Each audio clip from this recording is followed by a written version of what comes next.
Welcome to the Nerd Tutorial Podcast, a podcast offering discussions and tutorials on nerdy subjects for people who aren't necessarily nerdy themselves. With you here today is myself, George, your nerdy tutor, and with me here today as well, the maven of yarn, my mom. Hey, I have a lot of yarn. You have a room. I have a room, yeah. It's become like a yarn, sort of cave. I have Sheila's she shed, but my she shed has 3 sewing machines, a knitting machine. It used to have a screen printer, but I gave that away last weekend. Oh. Yeah.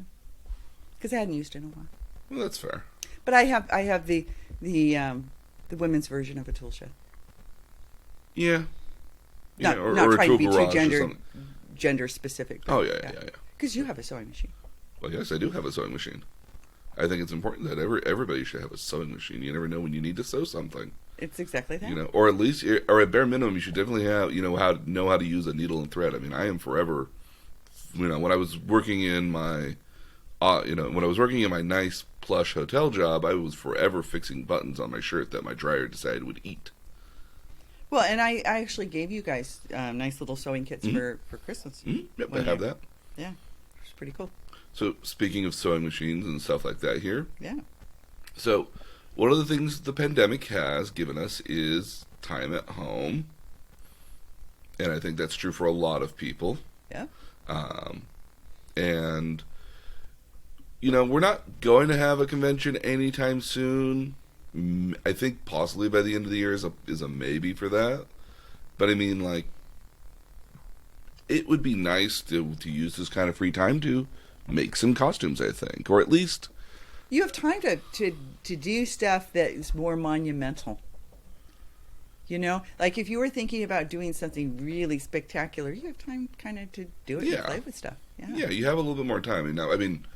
I wish I were making Greek costumes for you guys right now because I'd have all the time in the world to do it. True. Yeah. So what I want to talk about today was some of the things that I want to do that I think I can do right now, as far as making cosplay costumes. And then I have my wish list of other cosplay costumes to do. And then obviously if there's anything you want to cosplay as, or anything you want to make for yourself, obviously we can talk about that too, and some of the inherent skills and stuff and needs for stuff like that. But one of the things that I'm literally going to go buy fabric for this afternoon, go down to the fabric store, I'm going to find it, I'm going to get it, is I want to make myself a wizard's hat. You had one when you were 10? Probably 10, yeah. Or not even. Yes, 10 or 11. So I want to make... that's very cool. So I want to make myself... So what I'm showing Mom right now is a picture of... it's very much a sorting hat sort of hat. Kind of it's kind of inspired based off Gandalf's hat. Yeah. And I see how they've stiffened it too. Yeah, so I found a person online who has a YouTube video on it, who kind of shows you how they came up with the measurements and all the patterns and everything.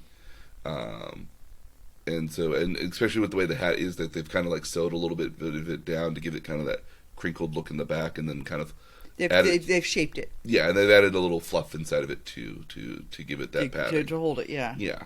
So what I wanted to do was I wanted to make a hat like that, but on the front of it I wanted to have it say Learning Wizard, because I'm a part of the learning team at my South American rainforest package company. Yeah.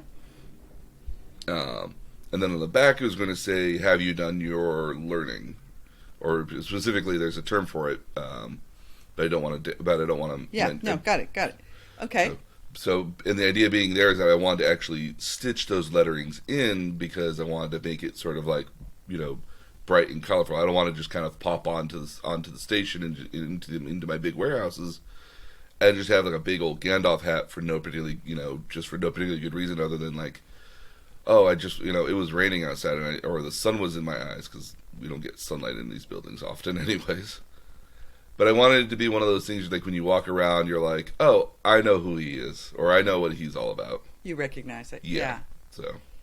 Okay. Well, I think that's actually a cool use. So part of the message here is cosplay isn't just for going to conventions. No, I mean, like, there's a lot of cosplay in and of itself that's just kind of rewarding to do in general. Like knowing that when Halloween comes around for any particular reason, like you're ready to go. I actually have several. Yeah, It's kind of fun.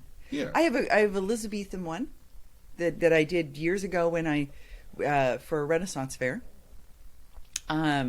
Literally made out of drapery fabric. It makes me feel a little like Scarlet. It's a famous scene in Gone with the Wind. Okay. Okay. And then I have, of course, Princess Peach. Mm-hmm. And I do have my own sort of wizarding cape. My hat, not quite so cool.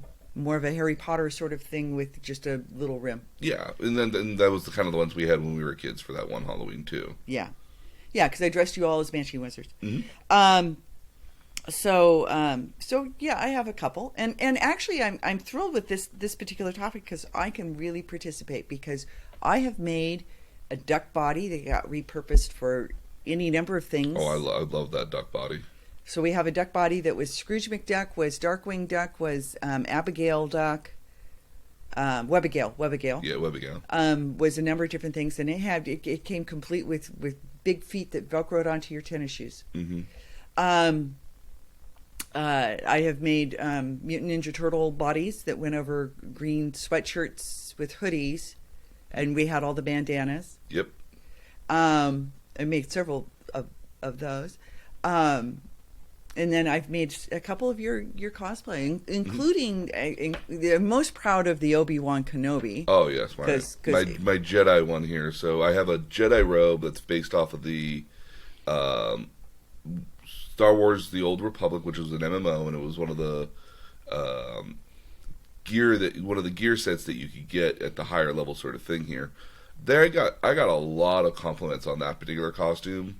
What was weird was working from the pictures, there were things that happened in the back that weren't physically possible from what was going on in the front. Yes. And I had to kind of make some guesses. But I had to age cloth there. Yep, weathering. I had to weather the cloth, and it killed an embroidery machine. So what was interesting is that along the hem and some of the edges of the cloaks and robes, because it's a bunch of different ropes, and it's layers. It's layers and layers. It's literally layers. Like I have that particular costume has, when I hang it up in my closet, it has at least 5 hangers for it. Yeah. Because there's a whole bunch of different pieces. Because there's like a pleasant blouse sort of like undershirt, and then there's like the first skirt that you wear, and then there's a second kind of loincloth skirt that you wear on top of that. There's a vest element that goes over there, and then there's the actual like cloak itself, which was really cool. But again, what it's cool about it as well is that like that mom has this embroidery machine that embroidered all these letterings around the edges, which was purposely designed in the Abresh, which is the Star Wars language. And if you were able to read it, because they're all just basic English letters, just repurposed into different sigils, I guess is the best way to put it here. Yeah. It actually spelled out different things throughout the entire thing. So. And I did that all in aqua blue mylar thread. That's like super shiny and super. So it looks watery. Mm-hmm. Yeah. Oh yeah, no. People loved it because again, like I would go underneath lights and it would be reflecting off of it, so like it had this really kind of iridescent sort of quality to it. Yep. It's a fun costume. It really was, and so yeah. And that was kind of some similar thread I was thinking, because what I wanted to do with the letterings for the wizard's hat was to stitch it on, because I figured that like I could probably get like a felt or some sort of like thing like that and kind of either sew it in or kind of like use like a fusing sort of backing on it to kind of like put it on there. But I worried that like that it wouldn't come out quite the right way. So, but I figured if I could stitch it, then I could get it just the right way I wanted to do it. Well, if you need embroidery lessons, I am your girl. Mm-hmm. Because your sister was in a dance group that had, and I did all your dance costumes for all 4 of you. Mm-hmm. And these were Greek folk dance costumes, lots of detail. And I would do the first one, and that's the one that would go to the judge. Yes. And come up with the pattern and then they'd find a seamstress to sew them. And those aprons were just like murder for some of the moms. oh yeah, the aprons had all sorts of embroidery on them, and Lila has a gold on black coat that's fully embroidered in two shades of gold, so old gold and this is all metallic thread, which is such a pain in the ass. I blame wearing glasses on that, but all embroidered. So if you need any embroidery, and I'm still embroidering aprons for dance groups. Mm-hmm. So if you need any embroidery tips, let me know. So the thing with this, what I found was when I went to the store recently, is that the person who made the one that I'm basing it off of said to kind of find like either wool or kind of a heavier sort of wool, which was not an easy find inside of some of these stores. What you want is really sort of a boiled wool. A boiled wool. Yeah. Because I was thinking, because the other option I think was like a sportswear sort of thing. If you get a boiled wool, the boiled wools are thicker and heavier, and they're already felted. Okay. So it's a woven. So felt in a fabric store is typically just matted. Mm-hmm. And I know. I mean, I can make you matted felt. Well, I know felt pretty well. Okay, and as part of cosplay, felting is a great tool. Mm-hmm. Because you can do all sorts of side animals and details. Mm-hmm. In roving, you can buy roving, you can dye it, or you can buy it dyed, and there's a way there are all sorts of DIY online. I even took a felting class. It's and you can shape it and all, but wool or a felt that you buy in the store is typically just matted fiber stuck together. If you needed a heavier wool, typically what you want is what's called a boiled wool, and it's literally a woven wool that has been cooked, for lack of a better term, which pulls the fibers. Sometimes when I'm knitting, if I were knitting slippers or something like that I wanted it to be really heavy and durable, I would knit them 2 sizes too big and then felt them. Oh. And I use a washing machine to felt them in really hot water, and usually with a couple pairs of jeans, because you want something sort of abrasive. Beat it up a little. Yeah, to beat it up a little bit, something a little abrasive, and that's how you get that look. Yeah, that texture. Okay. And so if you wanted a really durable, stiff felt, and you can cut it and because it's felted, it won't unravel like a woven wool typically would. Okay. But you want a boiled wool, not inexpensive. You're going to be at least $20 a yard. Like I was for this particular hat here, I was thinking probably at least 2 yards of fabric. Well, here. you're probably 54 inches wide. When you say 54, that's the length of the width of the fabric, as opposed to being 42, which is typical. 42 to 44 is typical. When you get to the bigger wools, you're typically, because people are making coats out of them. Okay, so that's why they're longer. Yeah, they're usually 54 to 55. See, for me, what I have here, and again, I have my tape measure, just happened to be here, is that when I measured my head, it's about, give or take, 25 inches around. Yeah. Which makes it about an 8-inch in diameter. And then from there, the idea was to go at least about another 7 to 8 inches on either side. Yeah. So that might mean either a 22 to 24 inch wide sort of circle. Yeah. With maybe an inch for seam allowance at the very end. Yeah, I figure half an inch. Or half an inch maybe. Yeah, I figure half an inch for seam allowance.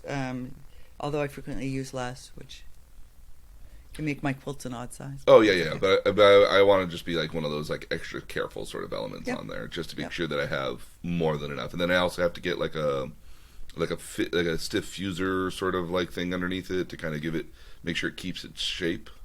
And actually, I may have some of that from doing pre-specimens. Oh well. I bought it by the rule because for a while there I was doing Easter vestments for some people. Oh, okay.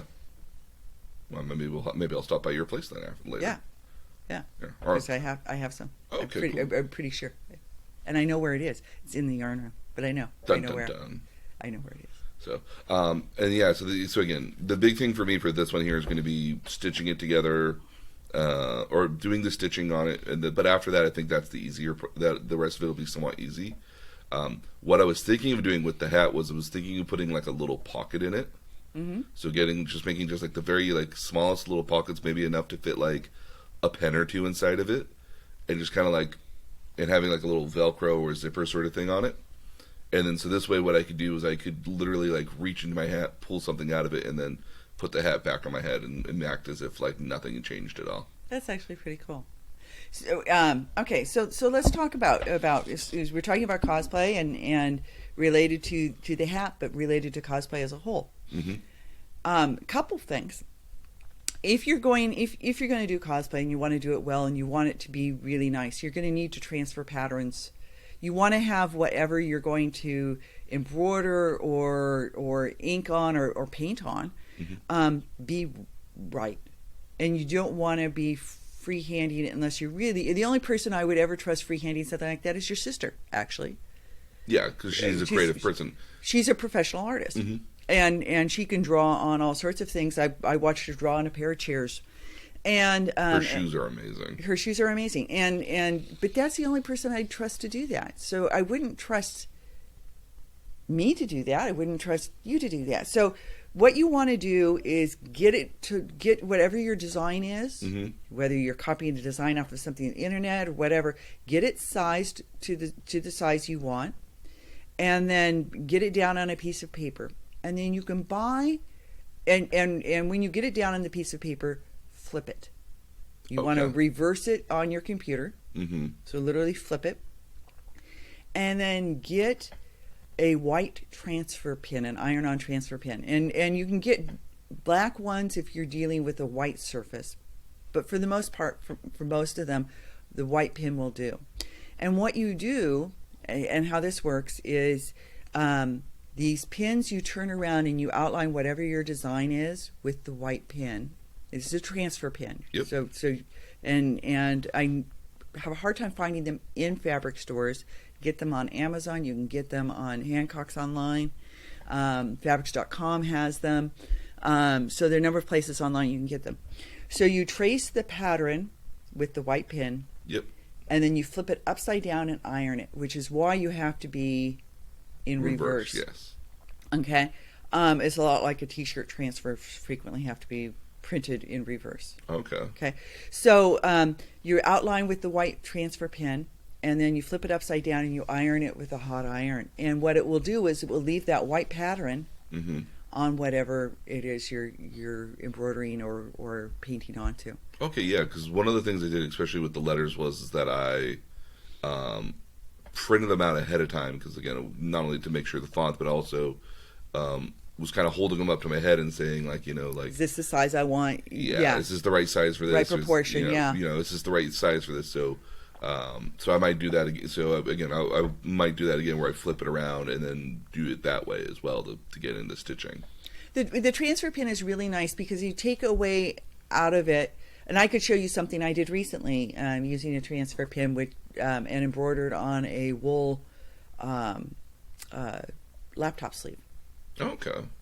But the nice thing about the transfer pin is it takes all the guesswork out of when you're doing it.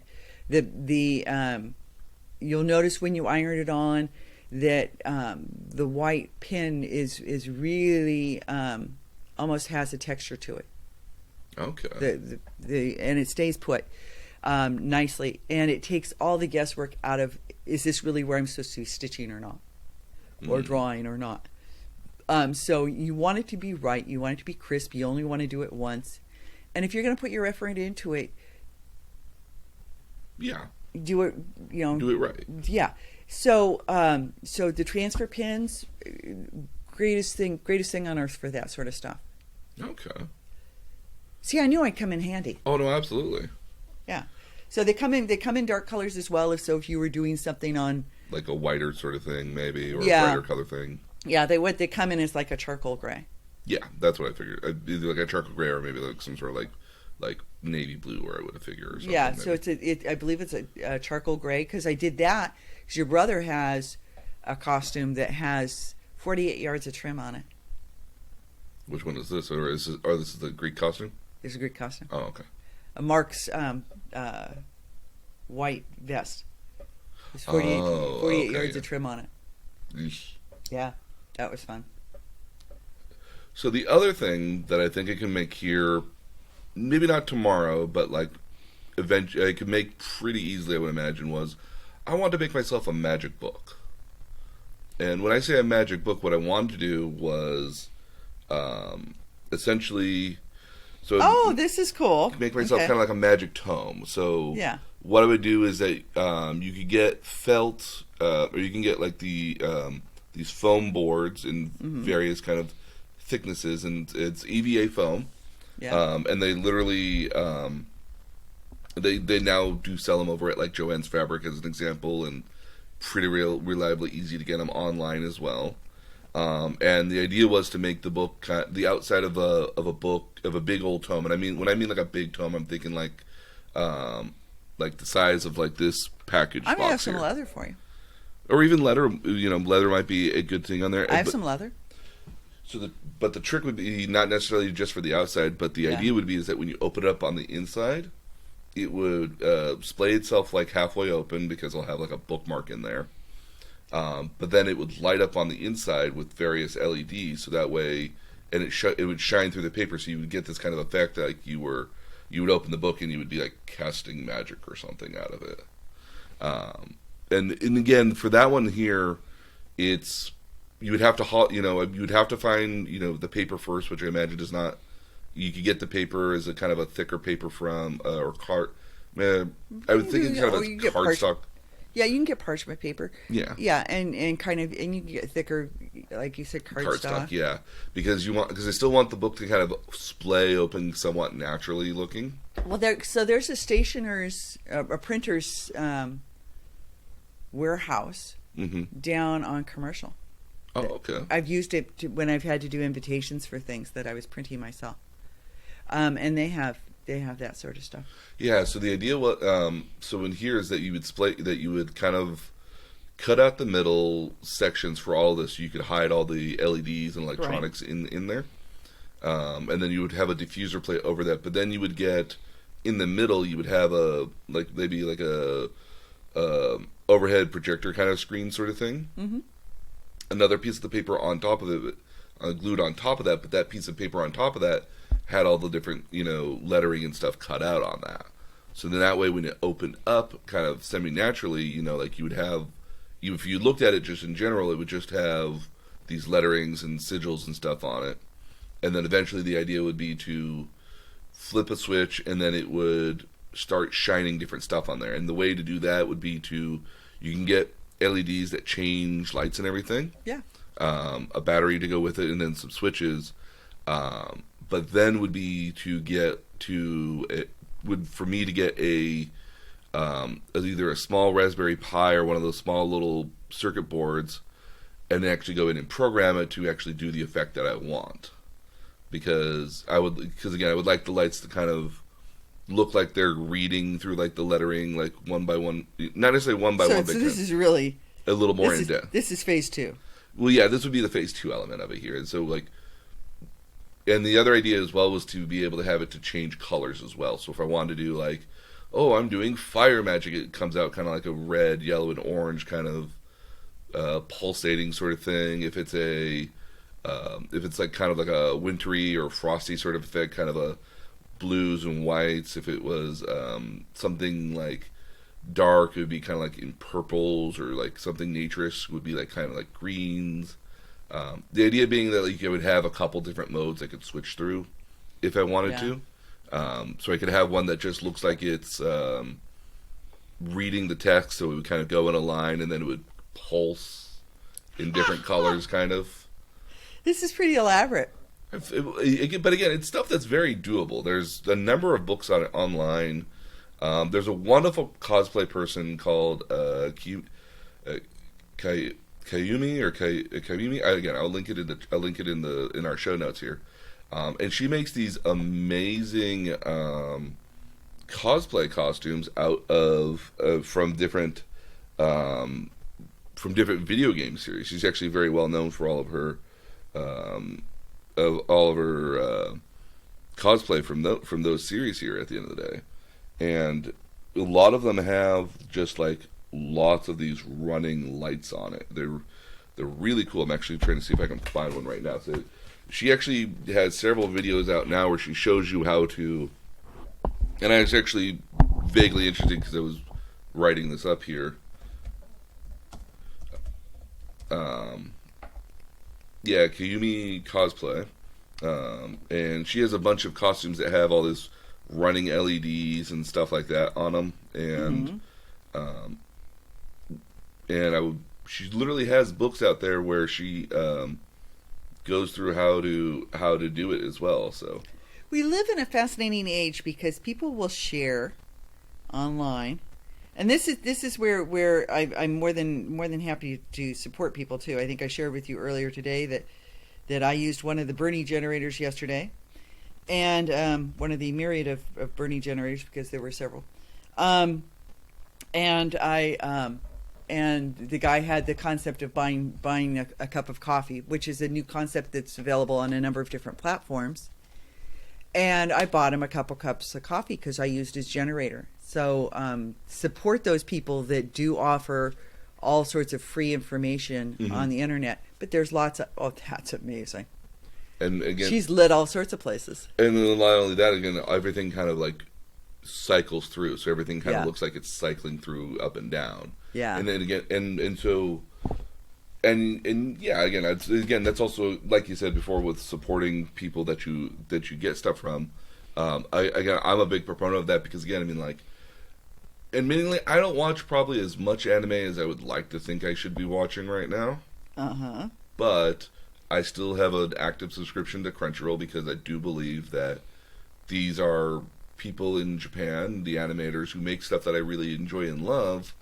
And that especially in a world right now where, you know, like their stuff, when Japanese anime people don't, you know, when the animators in these companies, they don't make their money on when the show initially premieres. They make their money on the DVD sales. Yeah. Because when the shows appear, that's how their model works. Yeah. And again, I mean, like when it's on TV here, like they may have bought the rights to buy the show there, but a lot of that money, you know, like doesn't get back to the animation company. It doesn't go back to the animation company. They make all their money in DVD sales in a lot of cases. Yeah. And especially if you're in a Japanese market where, or even just a global market here, where again, I mean, like if you want to watch an episode of something the moment it comes out, you can go online and get it immediately. And it makes it, again, it's one of those things where it makes it super easy to get anything online. I mean, like if I wanted to watch The Mandalorian, I could very easily torrent it and get it offline, get it online, you know, the moment it came out. It's the same thing with WandaVision right now. It's like, which is a really kind of interesting, which could be another. I'm hoping that's a topic because I'm curious. It is. It'll be a topic. I think I'm waiting for more episodes to come out right now. Yeah. I'm hoping The Mandalorian is a topic too, so that I have an excuse to watch it. Oh yes, absolutely. I haven't watched it. That will be next week's now. Okay. Because it is it's got a lot of interesting stuff on there. Okay.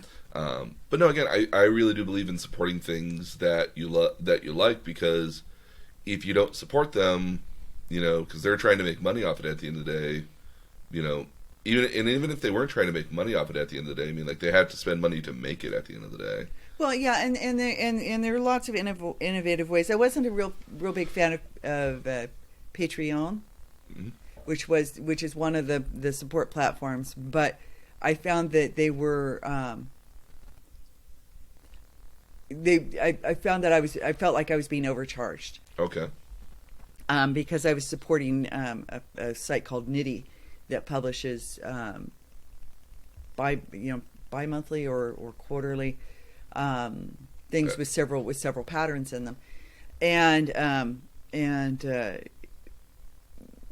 Patreon was requiring that I donate every month to them, but they weren't producing every month, and I wasn't getting as much out of it. But there are other platforms that allow you to give as you go. Yeah, I give to Wikipedia as well. I think we've mentioned that before. Oh yeah, I want Wikipedia to be out there. $25 every time. Yeah, so so I do that, and And so with things like this gal, if there's a way to support, because there's a lot available out on YouTube, or subscribe, because even just having YouTube subscribers is a big thing form, there, yeah. It's a form of support. But there are lots of things out on. There's a lot of DIY out there for just about everything now. We live in a great age, because it used to be, when I was doing Greek costumes 30 years ago, you were trying to piece it together by yourself. Oh yeah, you were literally getting pictures and trying to figure out how to reverse it. And if you met a person that actually made it one time, you were like, okay, how do I download your brain into mine? Yeah, I used to actually. There's a costume museum in Athens, and I used to trade emails with that gal, and she was really helpful. She'd give me, she had line drawings of some of the costumes, and that was really helpful. Or I'd get something and I'd get it partially done, and then I'd send her a picture and say, what have I got wrong, and stuff like that. So there's help like that available just because we have the internet, and you can locate people. And part of the thing is, don't be afraid to ask. No.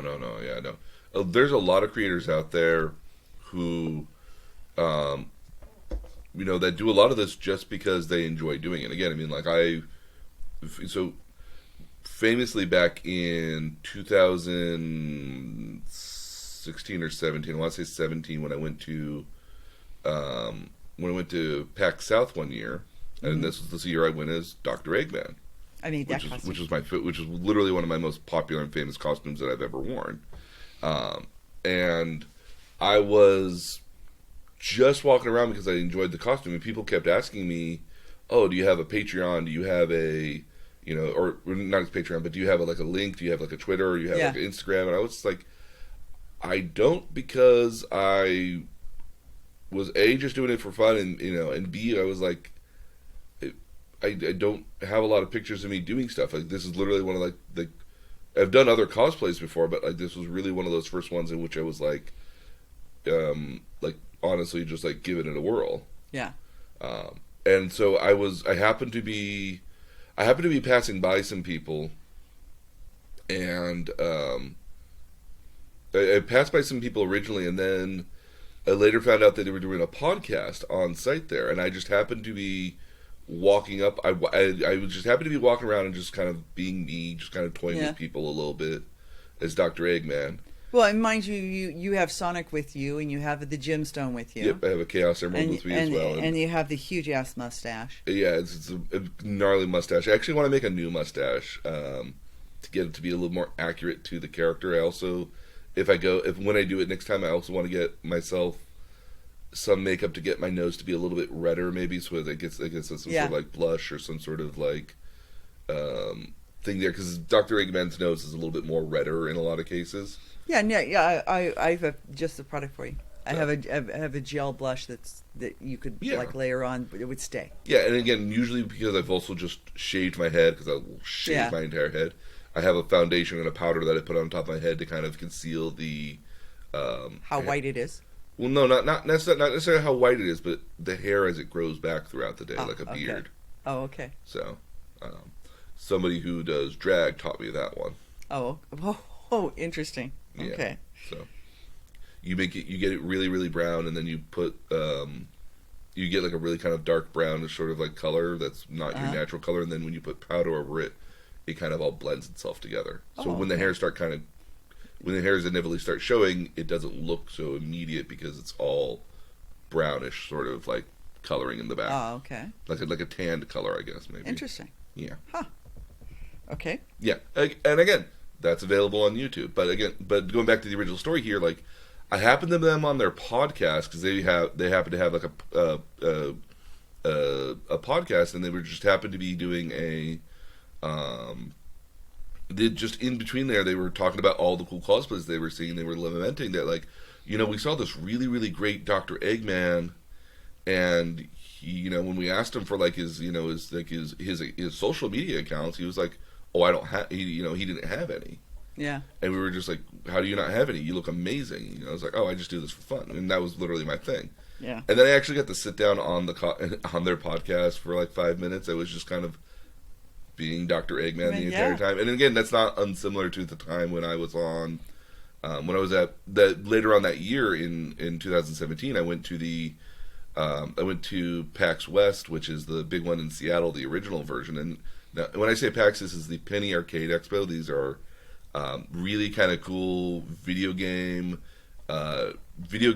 board game, Magic the Gathering nerd sort of conventions. Which again, and they show a lot of really cool stuff and let you play a lot of stuff there as well.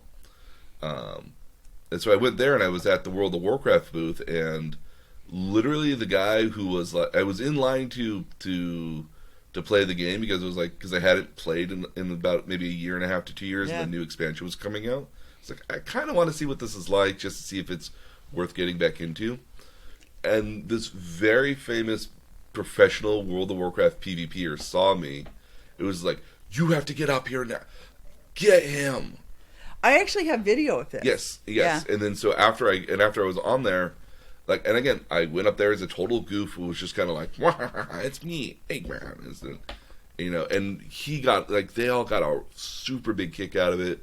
His Twitch thing was like, just it exploded. And then I got to talk to him afterwards. It's like, I'm a warlock by nature. He's like, really? I would have guessed you a villain. It's like, yeah. So like it was, and then, again, really cool. There was also they also had Sonic Mania out there as well. So I hung out around the Sonic Mania booth with Sega. I was just kind of taunting people as they were going through the game occasionally, as Dr. Eggman. Yeah. It was just so much, again, so fun. Yeah. Okay, so let's talk about, I mean, so that particular costume, and this goes back into like basics for your own cosplay.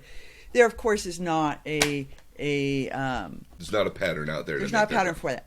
So, but there are patterns. There are all sorts of costume patterns available mainstream, and you can go into like a Joann's Fabric is probably the best example anymore because there are fewer and fewer fabric stores. Yes, but you can sit at these desks that have pattern books, and you look for the costume patterns. They're usually in the back.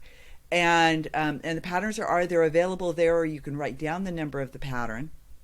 But I actually made your Eggman coat from a Civil War reenactment costume. Yep, that's what I was going to say. It was either like a Civil War reenactment or some sort of like tuxedo-ish sort of jacket, maybe. Yeah. And again, that's so one of the things I wanted to talk about here eventually was some of the things that you need to. That if you wanted to make your own cosplay, here are some things you might want to learn how to do. And one of those things is literally repurposing junk. And I don't mean that in the sense of like, I see this car engine, what can I turn it into? Or I see this broken radio, what do I turn it into? But rather so much as that, like, you repurpose something for something else. Because again, I mean, like, there's not a pattern for that coat out there at all. But there's other patterns that are very similar to that. And if you find what the pattern is, you can go and buy the pattern and then edit it as you need to for your particular needs. Yeah, you can make very minor changes to it and get it to where you need to be. And I talking about saving junk. I never throw away blueprints. I work in a world that uses blueprints. Mm-hmm. I never throw away blueprints. I bring them home. I have huge rolls of them in the yarn room, and I use them to cut patterns with. Oh yes, those are great. Because again, they're big sheets of paper. So the lesson here is if you get things that are wrapped in brown paper, like you'll sometimes get a roll of something that's wrapped in the big brown wide paper. Or sometimes it's used as packaging material for some things. Save it. Mm-hmm. Save it because it's great for drawing patterns on. And the nice thing with doing that is like for Eggman, getting the shape of the tails proper. Mm-hmm.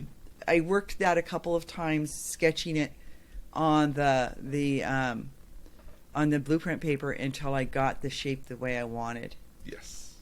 So save whenever you have chances to save large pieces of as you said packaging. I see it in packaging in boxes as wrap all the time. Save those large pieces of paper so that you have something to sketch shapes on. Oh yes. Again, and again that paper again. Very much before you even go start buying anything, like having the knowledge of how much you need and how much you plan on using. Like again, for the Wizard's hat, I do anticipate that being probably $40, at least 2 yards of fabric at minimum. Because again, I have a 24-inch diameter wheel that I need to make essentially. Right. And then and I need to make 2 of those, one for the top, one for the bottom. And then I need to also make the little cone aspect hat portion of that as well, which is also supposed to be about another 21 to 22, I think, inches tall as well. And so I need to be, like at this part I might even get like 2.5 yards of it just to be safe. Well, and here's something else. And this goes back to finding older patterns. First of all, if you don't have a Joann's fabric and you're trying to find a war reenactment pattern or something like that, you also can search for those on eBay. Mm-hmm. And the nice thing is, Pinterest is a friend here as well. Pinterest is a friend here as well. You're right. Etsy as well has old patterns. But one of the cool things about a pattern is, even if you just found a pattern that was close and you thought you could do it from scratch yourself, look at the back of the pattern, because it's got the yardage that you need. And it'll quote the yardage usually in both 42, 44 inch and 54, 55 inch. Mm. Because it takes different amounts of pattern depending on the or fabric depending on the width. But it'll give you the number of yards that you need based on your size. And so that at least gives you a starting point for, trying to assemble things. To pull together all your ingredients. Yep. I find one of the harder things right now is that there are fewer fabric stores available, and that means that you can't see fabric. Yeah, sometimes it's a lot of like seeing it and feeling it ahead of time, knowing what the texture is, mm-hmm. and that's become actually more difficult for me, especially with prints where you really can't tell online what size the print is. Yeah, and that's part of the you're sort of trying to eyeball it, and mm-hmm. that's not quite working for you. No, I mean, it much as like the game store, I think there's always going to be needs for fabric stores and like, again, I'd like to think that these game stores are still very much needed, but like the way the internet has become, they're becoming rarer and rarer things these days, just because the prevalence of being able to buy everything online. The downside is, and I find this with yarn too, the downside is if you can't see it and touch it, you don't really know the exact color because it's dependent on your monitor, the texture, the thickness. They'll try to give you a description, but it's hard to tell, and I find that part really more difficult. That said, eBay is a good fabric resource. Yes. You know where you're ordering it from and what your timing is, because if it's coming from overseas, it may take a month to get here. Mm-hmm. But I've bought pleather as an example, because unfortunately Joann's is pretty generic, and the bulk of their fabric is quilting fabric. Yeah, it was going through there. Quilting and felton. Fleece. Lots of fleece. Because fleece is easy to sew with, and people make blankets. Yeah, and when I was at the one up in Fremont, like I saw just like now 2 of my other costumes, things I want to do here very much will require fleece. Right. But for the wizard's hat, like having like a stiffer thing would be more ideal there. Boil wool is your bet there. Yeah. So the next thing that I will probably make here this year, if not in the next couple months here, is going to be a piranha plant from Super Mario Brothers. Okay, how come I want to call it Audrey? Because I think that's kind of what it's based on. I think that's really is what it's based off of at the end of the day. Yeah. So these piranha plants are kind of, again, very much kind of like an Audrey sort of thing here. Little Shop of Horrors. Yes, a Little Shop of Horrors. Yes, we do have to make that note here. Just in case somebody isn't available, go look, Google "Feed Me Seymour," and you'll get Seymour. Feed me. And you can find a video of Audrey. Audrey. Oh yeah. This one is kind of one of the ones that I think would be kind of interesting, because For this particular costume, it's going to be a puppet. Yeah. And I totally see that. And what I wanted to do was that so it's a big round head essentially, and so I was going to create it very much the same way you would make a beach ball. So you have like the six, so you know how you have like a beach ball has like the 6 different little sides on it. We'll rip out one of the sides, fill it, and that would be the mouth, and then go into the back of it, and then so you close it there. So I was thinking of getting like again. So I have the white felt, and I have some foam. I would need to get a little bit more foam because I want to make this about. I was originally thinking when I was making this here to be about 1.5 foot, but now that I've thought about it more, I'm thinking probably like close to 2 feet wide would be probably a little overkill. I think maybe 2 feet wide. I'm back to show me 1.5 feet here. 18 inches. It's about 1.5 is about yay big here. I think 1.5 probably is the more. 1.5 probably is more than enough for that. Yeah, because it's still much bigger than my head. But yeah, so maybe just 18 inches wide, so 1.5 foot.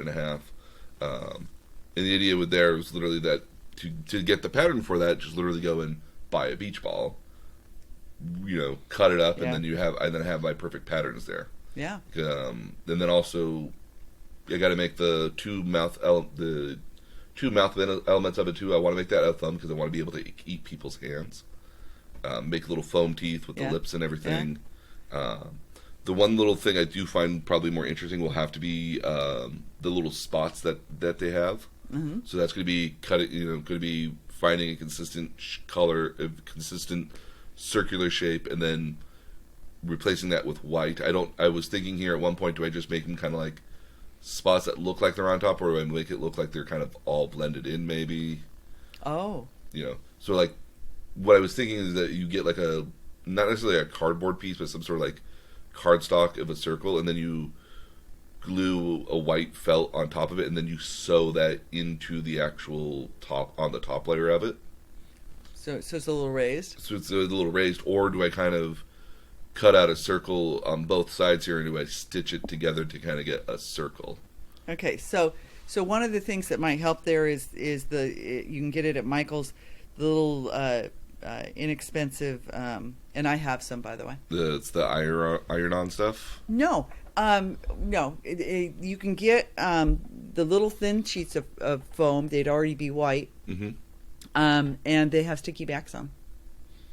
Oh. They come with peel-off sticky backs. When you're next time you're at the house, ask me and I'll show you.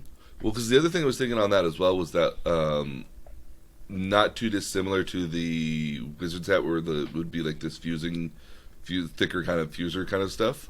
Just create circles out of that and like just literally stitch witch them on there with like an iron or something. Yeah. So stitch witch. Mm-hmm. There's a couple of different kinds. It's kind of like an iron-on sort of like glue kind of adhesive thing. It's fusible on both sides. Yeah. So you fuse it to your fabric first, or to whatever you want to attach, mm-hmm. and then you peel off the paper on the back, and then you stick it onto whatever you're making. And the nice thing about it is, unlike glue, mm-hmm. You have time to work with it because it doesn't stay down until you iron it down.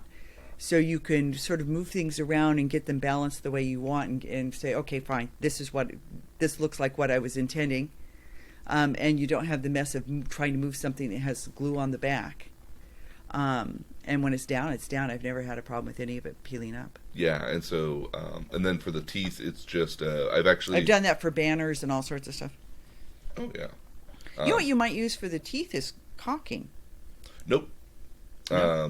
What I was going to do for the teeth here was that.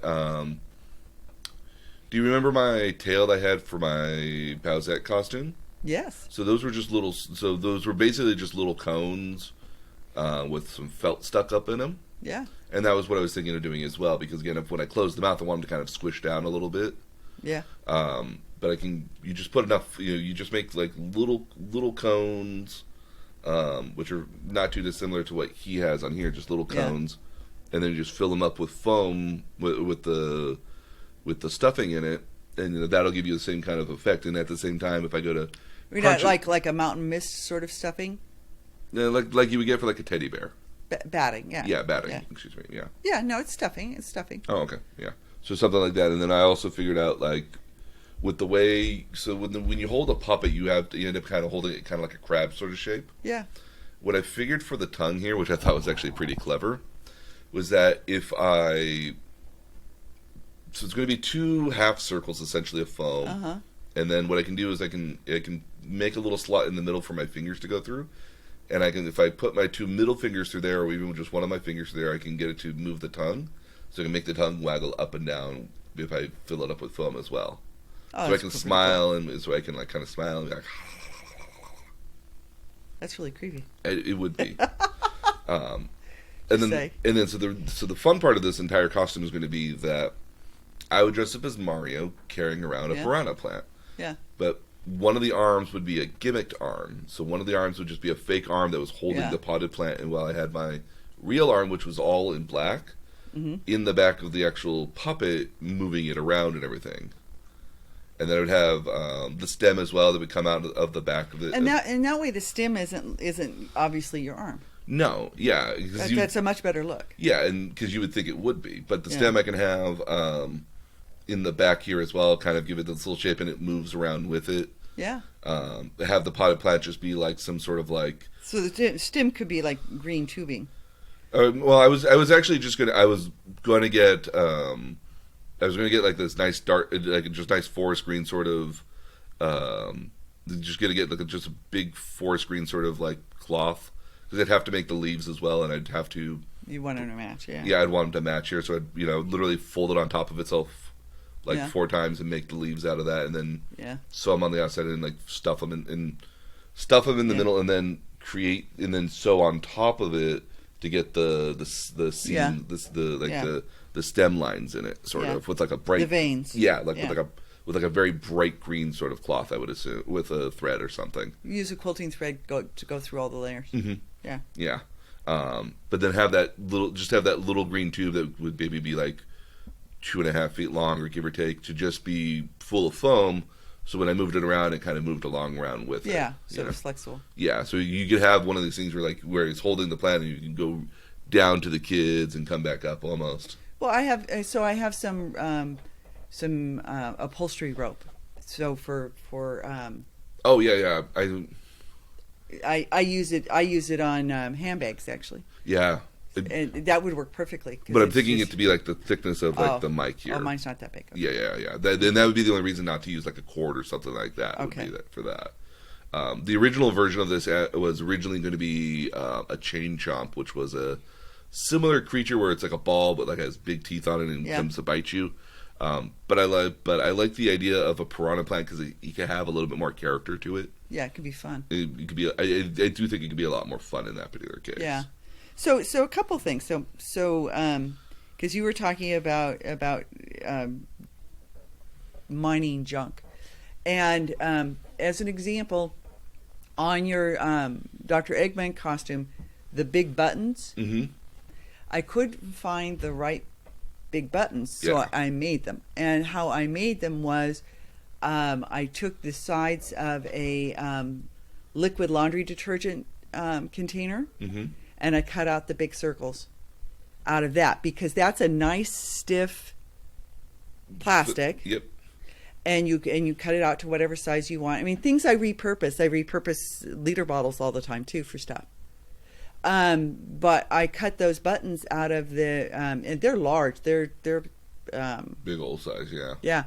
And then wrapped them in the gold pleather and gathered them, and I liked it so much with the look of the sort of pleated pleather on the buttons, because it really made the buttons pop, that I left the pleats on front and then tacked the silver piece on top. Oh yeah, no. People would always like look at the costume and be like, "Oh wow, look at all those buttons. Those look amazing." And I was like, "Yes." And that is gold pleather over basically just like a little disc. A disc cut out of a laundry detergent bottle. Yeah, and again, that's one of those things. Is like, in a lot of cases here, it's just it's not finding the original thing, but it's finding something that makes it look similar. Because again, I mean, like, depending on your costume, you will be a ways away in some cases from when people take pictures of it, so they're not going to come up and look at the finer details of everything you have. Yeah. So if you have something that's not specific or something that doesn't look necessarily quite right, so long as it's close enough, like people don't care. I mean, a lot of us are just really happy you dressed up in general. Well, okay, and another example of that is the Eggman costume has down the sleeves and down the front squares, silver squares. Yep. And I couldn't come up with silver squares and tack all of them down, so instead I just pleated. I took silver pleather, and I just pleated it and stitched it down. Oh yeah. It looks awesome. It's just a different interpretation of what those squares are made of. Mm-hmm. And again, still looks amazingly cool. So yeah, you're right. People aren't. You're doing it from some distance. It doesn't have to be exact. You can mine all sorts of. I mean, I use again the sides of liquid laundry detergent containers all the time. I use them for the bento boxes that I make for bikes. Because it's stiff, it's plastic. It's going to weather well and hold up. It's not going to bend. No. Yeah. Yeah, and again, it's again seeing something and not just seeing it for the bottle that it is, but it's seeing it for what else it theoretically could be. Yeah. Lots of people when they go to make like if you wanted to make like a foam sword or a foam weapon or something like that. In the case of swords, what a lot of people go to, a lot of times they go to the Goodwill store and they go buy a golf club. Oh wow, that's a good idea. And what they'll do is they'll chop off the head of it. But then you've got this nice, solid, lightweight rod. Yeah. And from there you can glue stuff on top of it. You can bend it if you need to make sure that it stays in a particular way, or you can drill through it and add more stuff onto it. And it makes it a very nice, solid base. Okay, so as long as we're here and we're talking about gluing and adding things on, so I have done for my granddaughters a number of American Girl doll things. Yes. And caulking, which can be tinted, dyed. You can make it whatever color you want, and you can feed it through a frosting tube. And so you can make stars, you can make shapes, you can draw with it. You can do all sorts of things with regular bathtub caulking. And so, as an example, I bought little plastic communion cups, and I tinted it. Actually several colors. Actually, I bought little plastic communion cups, and I bought little plastic ornaments that snap together like halves. They're about 1-inch ornaments that snap together in two halves for excuse me, doing Christmas decorations, and I made them frappuccinos. And I even did the little Starbucks logo and stuck it on the side. And I took the communion cups and I took a frosting bag of caulking compound tinted brown, light brown, and filled the communion cup, and then put on top the white whipped cream and little sprinkles, and put the plastic thing on top of it, and then put little cut apart little they weren't stir sticks, they were cocktail straws, and so it's a frappuccino. Yeah. And it's a really awesome looking frappuccino too. And a size for like a 4, 5, and 6-year-old. It's size for an American Girl doll. Oh, okay. And these were party favors at an American Girl party.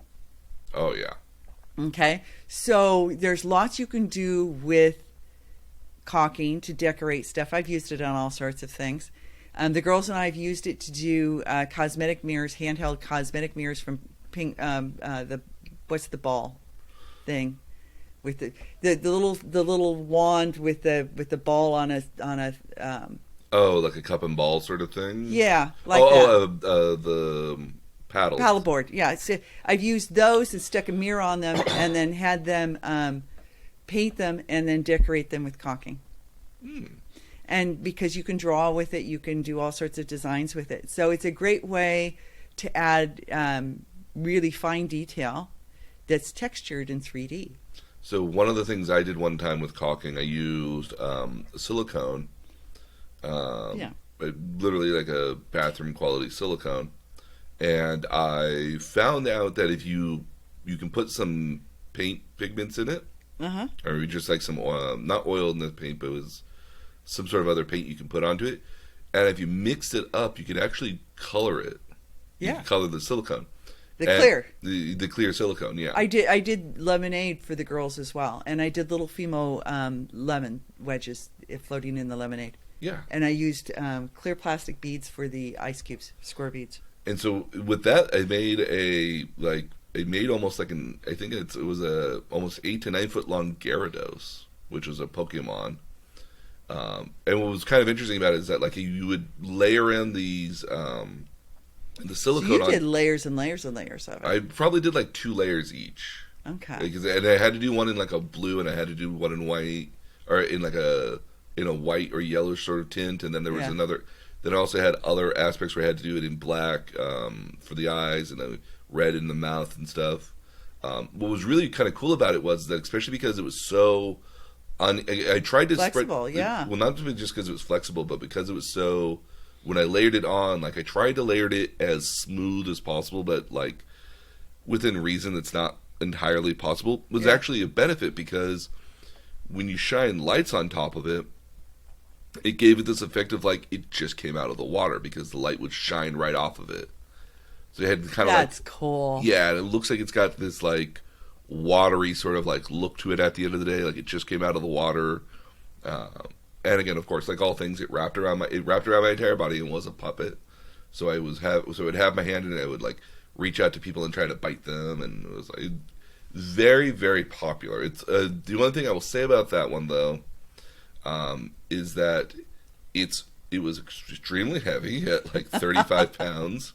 On your arm? Or again, it's on your body. On my body. So it's one part of my arm, so it's kind of all over my shoulder, and then it kind of slinks around the back of my body, and it was literally hooked up as a carabiner to one of my belt hooks. Oh, okay. To kind of like give it the suspense, like it was holding on to me. There's a person that I've seen people online that make like dragons out of both their arms. Yeah. And then I thought about that for a while. It's like for the size of a Gyarados, you want it to be big, and I don't think I can do that with my arms keeping them up the entire time because it would be so heavy. So I figured if I layered it around my body, I could get away with that and still have an arm free. And eventually throughout the day, I was switching from the right arm to the left arm because it would give my right arm a break because it's holding up like 20 pounds all day long. It's a good workout if you could get it, but I mean, like, So I have a fun video where I'm doing it, and the guy literally says like took me forever to get a Gyarados, and this guy and I have him right there, and I'm petting him, and then I reach in, and I go to like to start trying to bite him, and he's like, it's one of my favorite things I love to look. And from that point of view as well, that's one of my favorite online creators as well. So like the fact that I got to do that there with him was amazing. I thought was hilarious at the same time. That's really cool. He later caught me up again later when I was in Dr. Eggman, and so like, and I did my entire little spiel as well, and that was like a lot of fun too. That's pretty cool. So I got to be in his video twice, so I'm really excited about that. The last one, which I partly started, but I kind of had to give up because I was trying to figure out the best way to minimize the weight of the entire costume was, it's a character called Lakitu. He's from Mario Brothers as well. Oh, he's cute. And so it's basically like a turtle guy in a cloud. Yeah. Turtle, almost kind of turtle bumblebee. Kind of turtle bumblebee, yeah. The idea for this guy here is that throughout the various games, especially with the Mario Kart and Mario Brothers 64 or Super Mario 64, was that he had a fishing pole with him, and he would hold stuff out on the fishing pole. And the eventual idea was to have my arm inside the turtle body. I would have a cloud suspended underneath my elbow, so I'd have to kind of like strap it in, and he would be connected to the cloud here. But then the puppet would have his 2 arms holding onto this rod, holding onto a base with a rod on it, and the rod would be the fishing rod, and then you would suspend something on the other end of it. Yeah. And you could suspend everything from a little shadow box that looks like a camera, because that's one of the things he has in Mario Brothers. Or you could have it as a stop signal light, or you could just have it as something else. The only thing I've had a problem with this one here is to minimize the weight. Yeah. because one part to minimize the weight, and the other part was to, if I have him have him with his hand, I want to be able to, with a rod on his hand, to pull the hand. To have both hands looking like it's holding onto the fishing pole, but then have one of the hands be able to move the hands out, wave it back around, and then put it back on the fishing pole, which I figured that you could do with magnets. Yeah. So if I had a magnet in his hand and I had another magnet on the rod, I could get it back. Powerful magnet. Not necessarily a powerful magnet, if I even just like a refrigerator magnet, I think would do. Okay. Just two refrigerator. It doesn't, just to keep it in place. So if I want to take it out, I can move it around and then and stick it back on real quickly. Yeah. Without too much fuss, and just to be able to move around. Because again, part of here is like you turn around and you're like, it's like, oh my goodness, I can do, and you move his hand, and you wave. It's the same thing with Sonic, Yeah. With Sonic, you're walking around with him, and I don't have both hands on his rods all the time, but when somebody says hi, it's like, it's Sonic, and then I pick up one of his hands, like I wave hi. Yeah. Because it's cool. And then, again, the weight for this one has been the real barrier for this one here. I literally have the head made. It's somewhere here. And well, your place is actually fairly neat, so it must be over in that corner with the fabric. Yeah, so and literally the turtle shell body is there as well. Oh, I see the turtle shell body. It's really cool. Well, I bought that. Oh, okay, it's really cool. I tried to make one first, and then I was like, you know what? They probably have these out there, and I found one. Yeah. The goal there will have to be to build out the arms out of it, the two arms, because you don't see his legs at all, and then put the head on top. The head's a little bigger than the body, but I can get away with that at the end of the day. And then to cut a hole in the back of it here so my arm goes through it, but then I need to put in some sort of layering in there to keep all the stuffing in as well. You'll need to build a tube that your arm can go through. Thankfully I've got plenty of fabric to do that. Yeah, you do. So I figured if I do that, I get like a green sort of like silky sort of thing, so my arm goes in and out easily. Yeah. I have white fabric to do the clouds with, because again, I figured here that the best thing to do with the clouds here was to find a way to make it start as a circle, but then put just bumps on it, other like half dome circles or something like that on it. Yeah.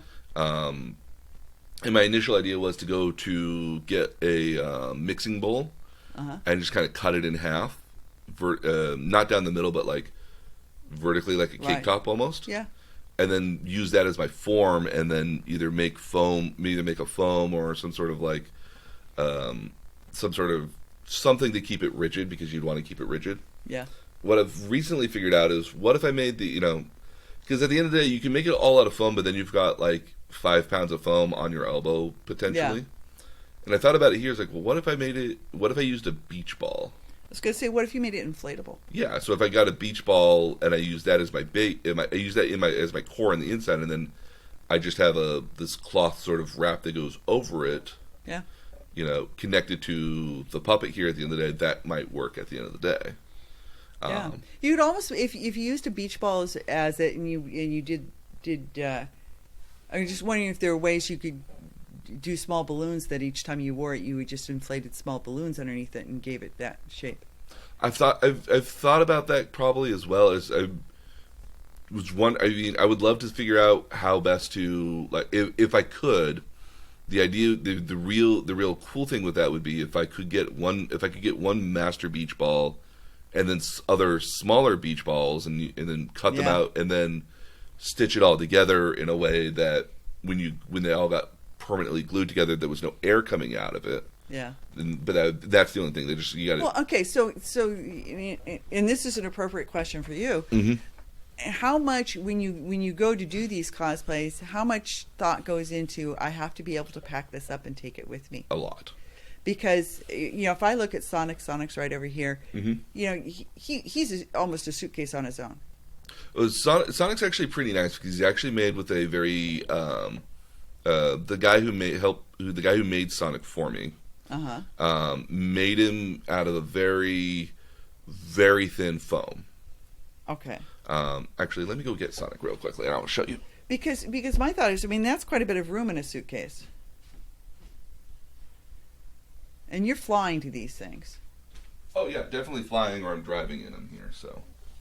I have Sonic. Now, does he have a picture of you using him? Yes, he does. Yeah. So, and I've touted him everywhere I go. But because Sonic's really cool. so if you want to feel his head, oh wow, that's not what I expected. no, yeah, Okay, so he's foam, but he's hollow. he's very hollow. And with the way that when they crafted this, he made it so that the head was detachable. That's perfect, and it velcros. So it's not Velcro in it, but there's just like foam padding inside. Okay. But what's kind of neat here is that you can, when you go inside, you can see how thin the foam is on the. Yeah. You can see how thin the foam is on the inside, and so it collapses really nicely. It can collapse really nicely too, and then all you do is you just give it like a little. That's ingenious. You go to take a shower and you get a little steam on it, and it kind of softens up. Now the rest of the arms are just like are just basically just foam. And this is where I miss like having Hancock's fabrics close by, because you used to be able to just go over there and look at the foam you were going to buy. Mm-hmm. Well, they have it at Joanne, but again, like it's also like pretty expensive for foam for that. Yeah. So I mean, a lot of this stuff is cheaper online. Oh yeah. There are stores that are especially good about carrying the stuff you want. Mm-hmm. There's so there are different ways to get it. There are even online just cosplay material stores.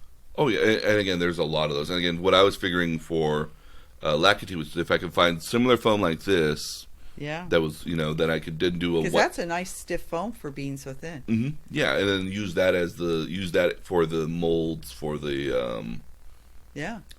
For the cloud puffs, because again, we want to make it kind of look like really puffy. Yeah. But it all has to be covered in fabric at the end of the day, because I wanted to give it kind of this kind of fuzzy sort of like floaty, like you would. Yeah.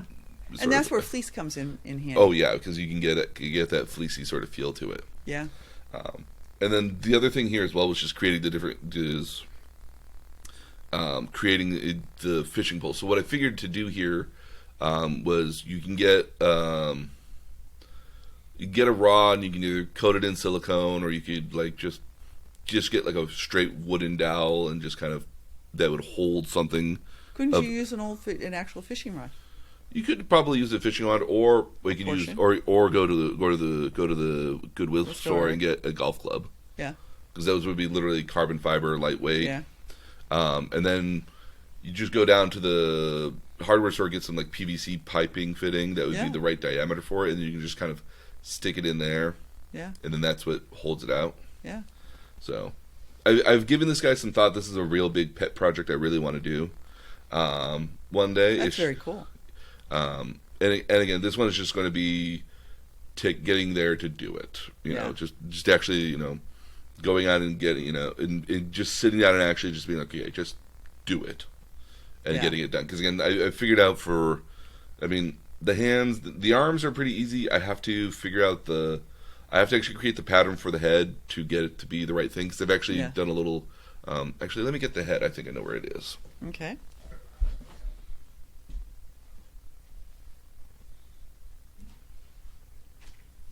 Oh, that's really cute. That's very cute. So you have the head here. I was going to get just make a stiff little ball for the nose, and then I want to try to add a little more foam to the cheeks here to give it a little bit more sort of thing here. Yeah. But because his mouth kind of hangs open. A little more shape, yeah. Yeah. That's very cool. That's nicely done. So. Yeah. I am kind of I keep looking at this now, and I'm like, dude, I can't believe I did this. It's actually very cool. I'm looking forward to seeing it when you get it completely done. Oh yeah, it'll be cool here. Yeah. So here's a question I have for you. Yeah. Is there anything you've wanted to ever dress up as? Marie Antoinette. Well, yeah. No, there are all sorts of things I'd like to dress up as. Part of it is just having the opportunity, aside from being at home and having it. Yeah. So I'd like to have an awesome. So I do the AIDS bike ride, and we have Red Dress Day. And the idea was originally because the AIDS ribbon is red. And on day 5, which we only do 45 miles on the bike, because most days we're doing 80 to 90. It's our short day. And so there's a set of switchbacks that when we're all riding, looks like we're a red ribbon. If we all wear red, we're a red ribbon going up the switchbacks. Mm-hmm. And people really dress up for Red Dress Day. Yes, I have seen pictures and heard rumors of this. Yes. So, and I have been various things. I've been a sriracha bottle on Red Dress Day with a green cover on my helmet and a green drink cup as the top of the sriracha bottle. Yep. I have been. I went, because a lot of the guys go in drag. I one time went in dragon, and went in an outfit made entirely of scaly, sparkly scale fabric, hotter than blazes because it didn't breathe at all. I would imagine it too. Not a good riding outfit. I have gone as a pirate winch with a parrot on my shoulder.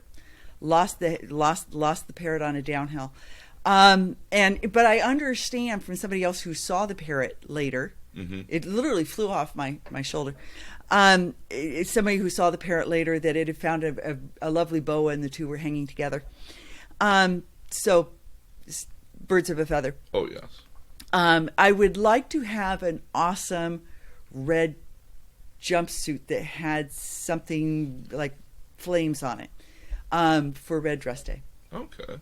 So that would be, so I mean, that is my opportunity to dress up, and I would like to do that.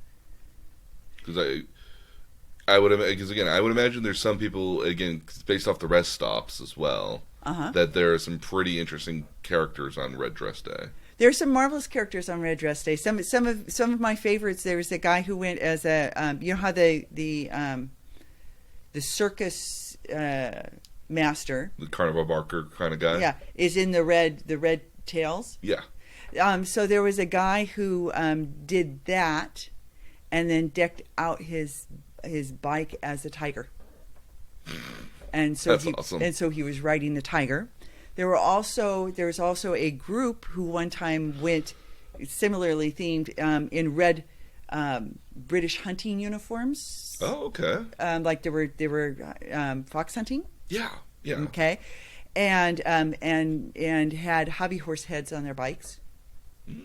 So they were looking like they were riding. That would make sense. Yeah. Okay. The handmaidens all went one year, so they had sort of the short red handmaiden dresses with the white handmaiden hats. And they did a whole performance before we even got on our bikes that morning. All out of the Handmaid's Tale. So there have been some really marvelous, and then a lot of guys will take, because the guys wear red dresses, will take women's heels and drill cleats into their heels so that they ride their bikes in heels all day. It's insanity, it sounds like.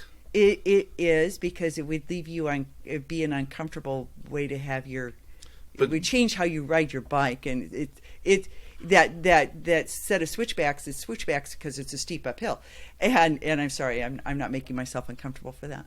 That was my complaint about the dragon outfit, which I promptly gave away when it was done, because it's almost like pleather. Oh yeah, that's not going to breathe whatsoever. And it didn't breathe. And going on that uphill, I was just insanely sweaty. Oh no, I could absolutely see that, and that would be the thing that because I'm imagining a lot of this right now, and I imagine it's just a real spectacle. It's probably like the reason to go do the ride on some days.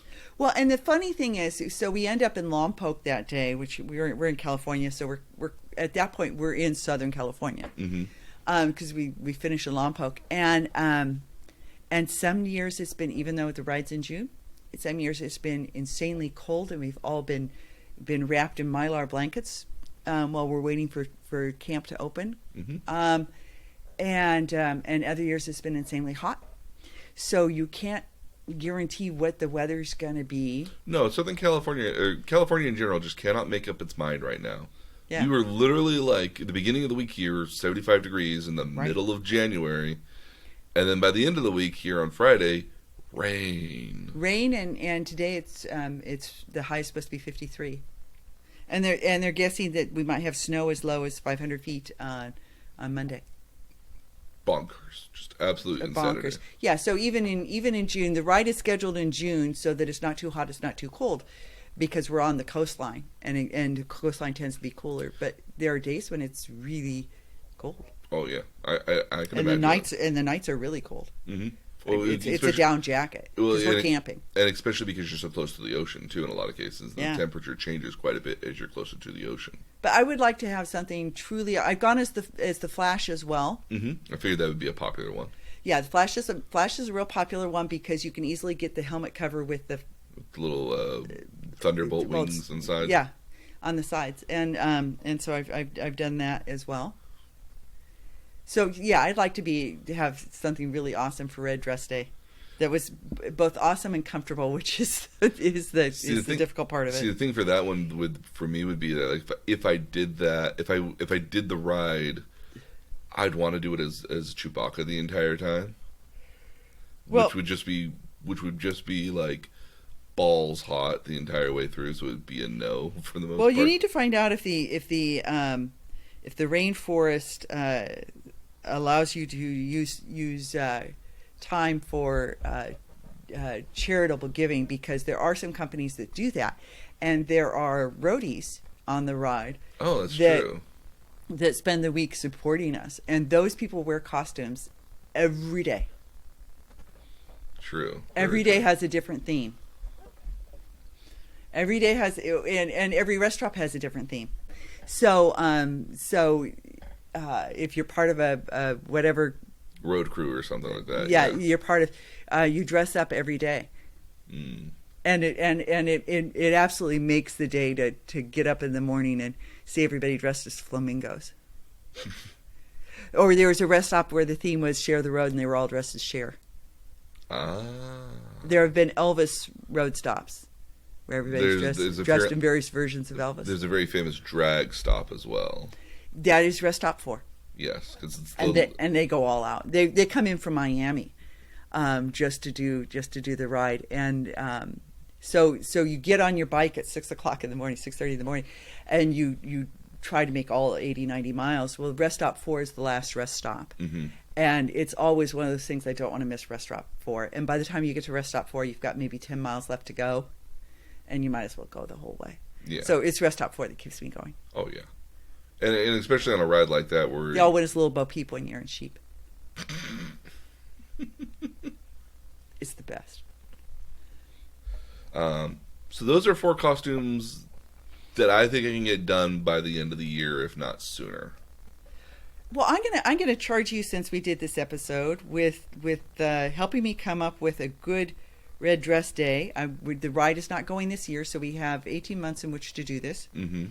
And something that would be lightweight foam for my helmet. That would go with whatever that was. Oh, I have ideas already. I have ideas for that. Well, that's going to be our challenge. Okay, yeah, definitely do that. Yeah. On the list here as well, I had some cosplays that I really want to do, but for lack of one reason or another can't do immediately. Okay. So the first one here is going to be the Doctor not from Doctor Who, but it's from a game called Arknights. Okay. And it looks like this. Oh, whoa. Okay. So it's kind of like this kind of trench coat sort of thing. Very pleathery. Yeah. Now, mind you can buy this costume online already. Which is a note. There are cosplay websites. That's how I got Princess Peach. Mm-hmm. Which is stunningly accurate. They'll just make you whatever you want. You just give them your sizes, and you pay them a fair amount of money. I was looking on last night on Etsy for one of these costume ideas because, again, I had ideas. And I was like, I wonder if anybody's made anything recently on this. Yeah.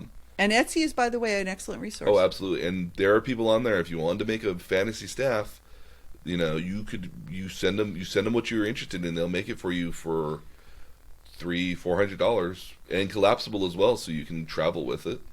Well, and I got Princess Peach's crown and earrings and brooch. Same thing for me. Exact. Got them all. Got them. Digital printing. Digital printing. Had a person online that made them fit perfectly on me and everything. The horns, the earrings, the brooch, the crown. Yeah, all that perfectly. Got the dress on. Lightweight. Got the dress online too. Yeah. So yeah, this particular costume here, because it's a silent protagonist, would be to get like a black balaclava over my head that goes so you can't. That's entirely over my head, and never say an entire word the entire bit, and pantomime everything. That would be hard for you. I would, because I like to talk, but but I'm also a very gesticular person, and the thing with this would be to get a bunch of gimmick items from the game as well. So like, there's a bag that you can get where you recruit people, and if I get a light inside there when I unzip it here and have the light go off, but then if I had like a little speaker in there that had like different retorts that some characters make inside there, it could be like, zip it up real quickly, be like, shh, don't, we're gonna leave that inside there maybe. Have like the dollar bill money with me, or just little. If you have some of the props that go along with this, it makes it much more interesting. Yeah. To pantomime it, especially if you never say anything at all, and that would be the real trick with this one, would be to never say anything at all. Yeah. The next one after that is one I've always wanted to make, but I've seen other people make it, so I've been a little less desiring of doing it myself. Would be to do a World of Warcraft character. And what else but a warlock? Oh wow, that actually is very cool. And there's some glow in the dark paint that you could do that. So there's a bunch of glow in the dark paint you could use that with. The dress, robes, and the skin parts would be the easy parts to do in this particular case. Yeah, it would be the shoulder pads and the helmet. And now the shoulder pads are kind of the snaky sort of thing here. Yeah, cobra things. So one of the nice things about this, though, is that because the models exist in the game, is that if you can rip the models from the game, which people have done, you can turn it into a papercraft and make those out of lightweight foam eventually. Okay. And then from there, the things I would do is you could get a little smoke machines for them to have like smoke coming out of the mouth, and have the eyes light up and everything too. This is the costume I was looking for if I wanted to get like a staff to go along with it, because I was trying to see if anybody makes the staff. They don't necessarily, but I'm sure if I task somebody to make it, yeah. The real thing I wanted to make, the real thing that I wanted to go along with this here, and I didn't think to grab a picture of it, so I'll have to grab a little picture of it real quickly, is that there are these little creatures called imps that the warlock can summon. And the trick there would be to see if I could get like plush versions, to get like a plush version of it, and have it kind of either sitting on my shoulder. Oh wow! Like little gremlins. Yeah, they are. They are very much little gremlins. Yeah, with wings. Oh no wings. I see wings. No, that's just fur. Oh, those are ears. They're ears. Okay, the ears look like wings. They do a little. The thing here would be that if I could find somebody who now I found somebody who's made these before. Okay. Who's made a plush of them before. And so it looks like that. Oh, that's way cool. So, the thing for that would be that I want to get like 3 of them. So I'd have one hanging on my shoulder, one hanging off my arm, and another one hanging off the staff. So, because the big thing in World of Warcraft is as one of the abilities you have summons lots of imps at a time. And at certain points in the game, you could be walking around with like 30 some odd imps following you around and doing work for you. Oh, that's pretty cool. So yeah, and that would be the thing here. So if I'm trying to reach out to this person here, because if she's still in business and makes them, and my logic there was going to be like, I would like you to make 3 of them, and I don't care what the price is right now. I will buy them off you. You know, and then that would be the impetus to actually, okay, now I have to actually Now make I've this invested, yeah. Yeah, now I've invested, and I have Okay, to make this well, costume. well, so let's talk about this just real quick as maybe the closing subject. How when you go into cosplay, how much do you expect to pay? I mean, how much do you expect it to cost you? And you're making your own and then buying the finishing touches, and the finishing touches matter. Okay, so as an example here, as much as the Bowsette cosplay was kind of a joke, Yeah. I went into it full steed for a couple different reasons. One of which was that, like, you know what, like, let me figure out what this is like. I've always kind of wondered what a ball gown would be like to wear. Like, what is that like, maybe? Yeah. Like, so why not give this a try at the end of the day? So, like, in that particular aspect, like, you know, I didn't break the bank. The dress itself, I think, only cost me, like, $80. And had it 85 bucks. You bought a used dress on No, eBay? nope. No, that was new. Custom ordered from Japan. Custom ordered from China. Oh, very good. Okay. So, yeah. That's how I got Princess Peach. Yeah. So, I found a place online that made just, like, a black dress with, like, I guess it's a sweetheart neckline and strapless. And I wanted to have kind of the corset back, I guess, just because I figured it would hug me better. It up, yeah. It would hug me better, I suppose. So there was that. They're easily size adjustable is their big advantage, yeah. Mm-hmm. And so I figured, so that there was that, and then also getting the crown, getting shoes, and getting some of the under stuff there. Yeah. At the end of the day, I probably spent close to $150 to $200 there. Okay. And this is before the fact that I had a friend who did the makeup, because I imagine if I paid somebody to do the makeup, I'd probably be out at least another $50 to $100 there too, if not more. Yeah. And they spent a not insignificant amount of time on me. They spent like nearly 3.5 hours doing the makeup for me. Yeah. You looked perfect though. I thought I did too. Yeah. And again, yeah, that was really one of those things where, like, you know, depending on how much you want to get into it here, like, I know a lot of people who won't do a cosplay for more than $100 or anything like that.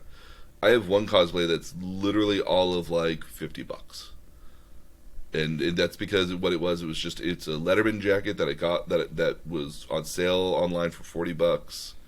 eBay is your friend. eBay, and then it was buying a yellow shirt, which was $5, and then it was buying a old Nintendo controller for like $5 as well, and then getting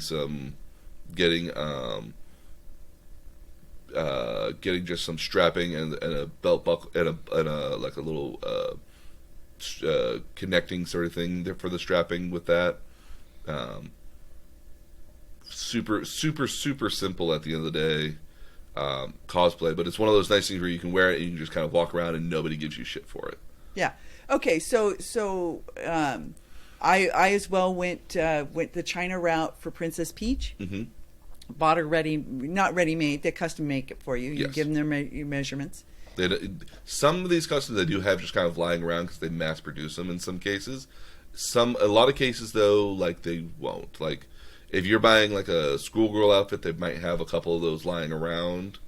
You know, like 4 or 5 large sizes for that, but typically not all the time. See, and I was concerned about having it be long enough because I'm 5'10". Yeah. And I was concerned about having it be long enough. So I did that and the full on dress and it's really pretty detailed.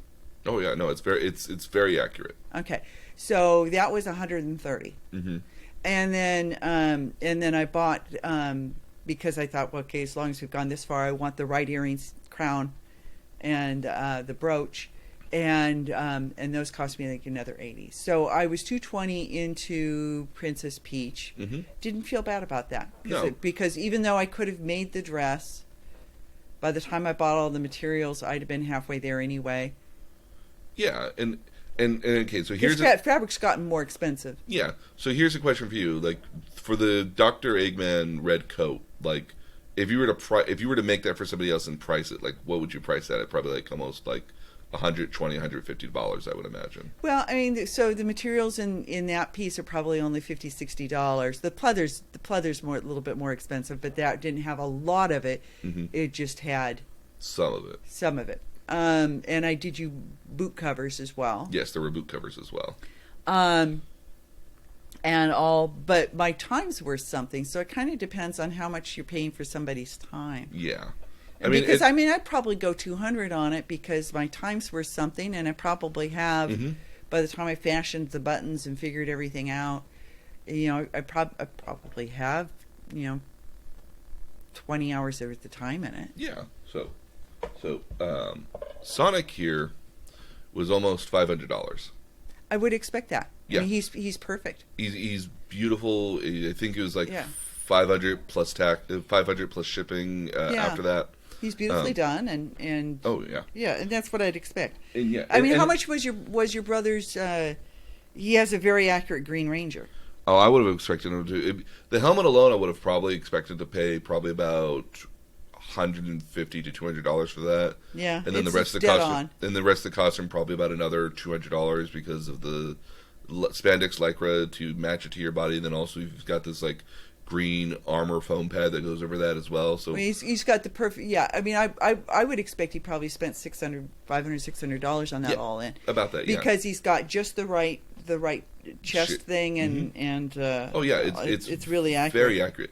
Yeah. And again, I mean, like if it were a one-off sort of thing, like that might be a bigger barrier. But again, keep in mind, I've probably cosplayed as Dr. Eggman at least a dozen times now for various conventions at this point. Yeah. So I mean, if you divide that cost over there, like it's well worth it over the course of time, anyways. The Bowsette one probably a little less so, but I mean, like if I ever wanted to do it again, I could because I have all the materials for it.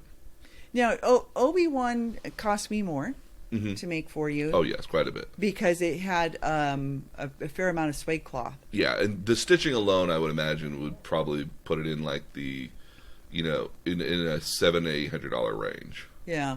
So I mean, like, yeah, again, that's another one I wore for about good 2.5, almost 3 years, and wore that around quite a bit, and weathered some of it with coffee and tea to get it to look properly aged. Oh yeah.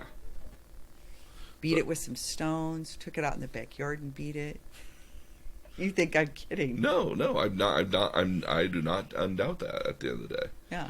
Again, an investment. Again, how much you want to invest in today is kind of really your opinion. Like I've seen a lot of people that don't spend more than $100 with really, really cool costumes, but again, they also put a lot of their own time and energy into it. Well, and I think you can go spend less on the wearable portion of it if you had the right finishing touches, the right staff, the right. This is a time in which goodwill is very much your friend. Mm-hmm. Because again, like if you're able to find, if you're able to see past what it originally starts at and find stuff that will get you to where you need to be at eventually, then you have get the basics. Yeah, get the basics and then finish it from there. Yeah. Or again, being able to know how to sew stuff, really does come in handy again in that particular aspect as well. I mean, like knowing how to play with foam, knowing how to use certain glues, knowing how to, take stuff apart and put stuff together. I mean, I have a good drill just for the sake of having a good drill because you never know when it's going to come in handy for a costume. I have a good drill as well. Got me through the lids on the plastic on the little half ornaments so they could make the frappuccinos. Mm-hmm. Yeah. So yeah, the amount of money you spend on it, again, keep in mind, I've seen people that spend probably like thousands of dollars on just this Kiyumi girl who I was mentioning beforehand. Yeah. She has a costume that she just finished here. It took her over a year to make. It's got over 500 LED lights in it that all synchronize, sort of like pulsating and moving around. So. The one you showed me was just amazing. Oh yeah, no. I'd see if I can find that one here real quickly. But yeah, her most recent one here is just absolutely like is a literal sort of is just literally covered in stuff here, and it's really just perfect. Here we go. Let's see if I can blow this up here real quickly when I open it. Oh, didn't mean to save that.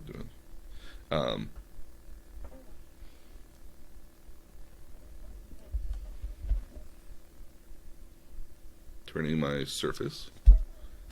Oh wow! So again, she So has. that's not a drawing. No. So That's amazing. it's in the shield. It's in the Wings. In the wings. It's in the mace in her right hand. It's in her thighs. It's in her kneecaps, shoulders. Yeah. Like it's even on her back as well. There's a fog thing she has. I assume she does this professionally. Oh yeah. She's a professional. I've actually have one of her books here somewhere around here in my apartment. She has cosplay books. She does this professionally. But you can learn online how to use foam, how to use caulking, how to do a lot of these things. Mm-hmm. And play with it. Yeah, and a lot of the fun I have with her videos that she has online is just her going through the process of how she made stuff, and she has a lot of just like really great tutorials on just like LEDs in general and how to build a circuit wire in that particular case. But then she also goes into like how she's building stuff in foam and how she's created all of it. Keep in mind, all of that there is mostly foam. Yeah, is mostly foam. In either just mostly foam or there's a clay foam that you can get to mold stuff with. So again, that one's really amazing. I like the clay foam to work with it. Actually, yeah, because again, it dries as foam, right? But you can mold it like clay. Yeah, so I used it to make the American Girl doll Slurpee cups because it has very much that sort of texture to it. So, going on to my other giant wish list of cosplays of costumes I would love to do one day would be to be a Draenei paladin, also from World of Warcraft. So, these are the Draenei.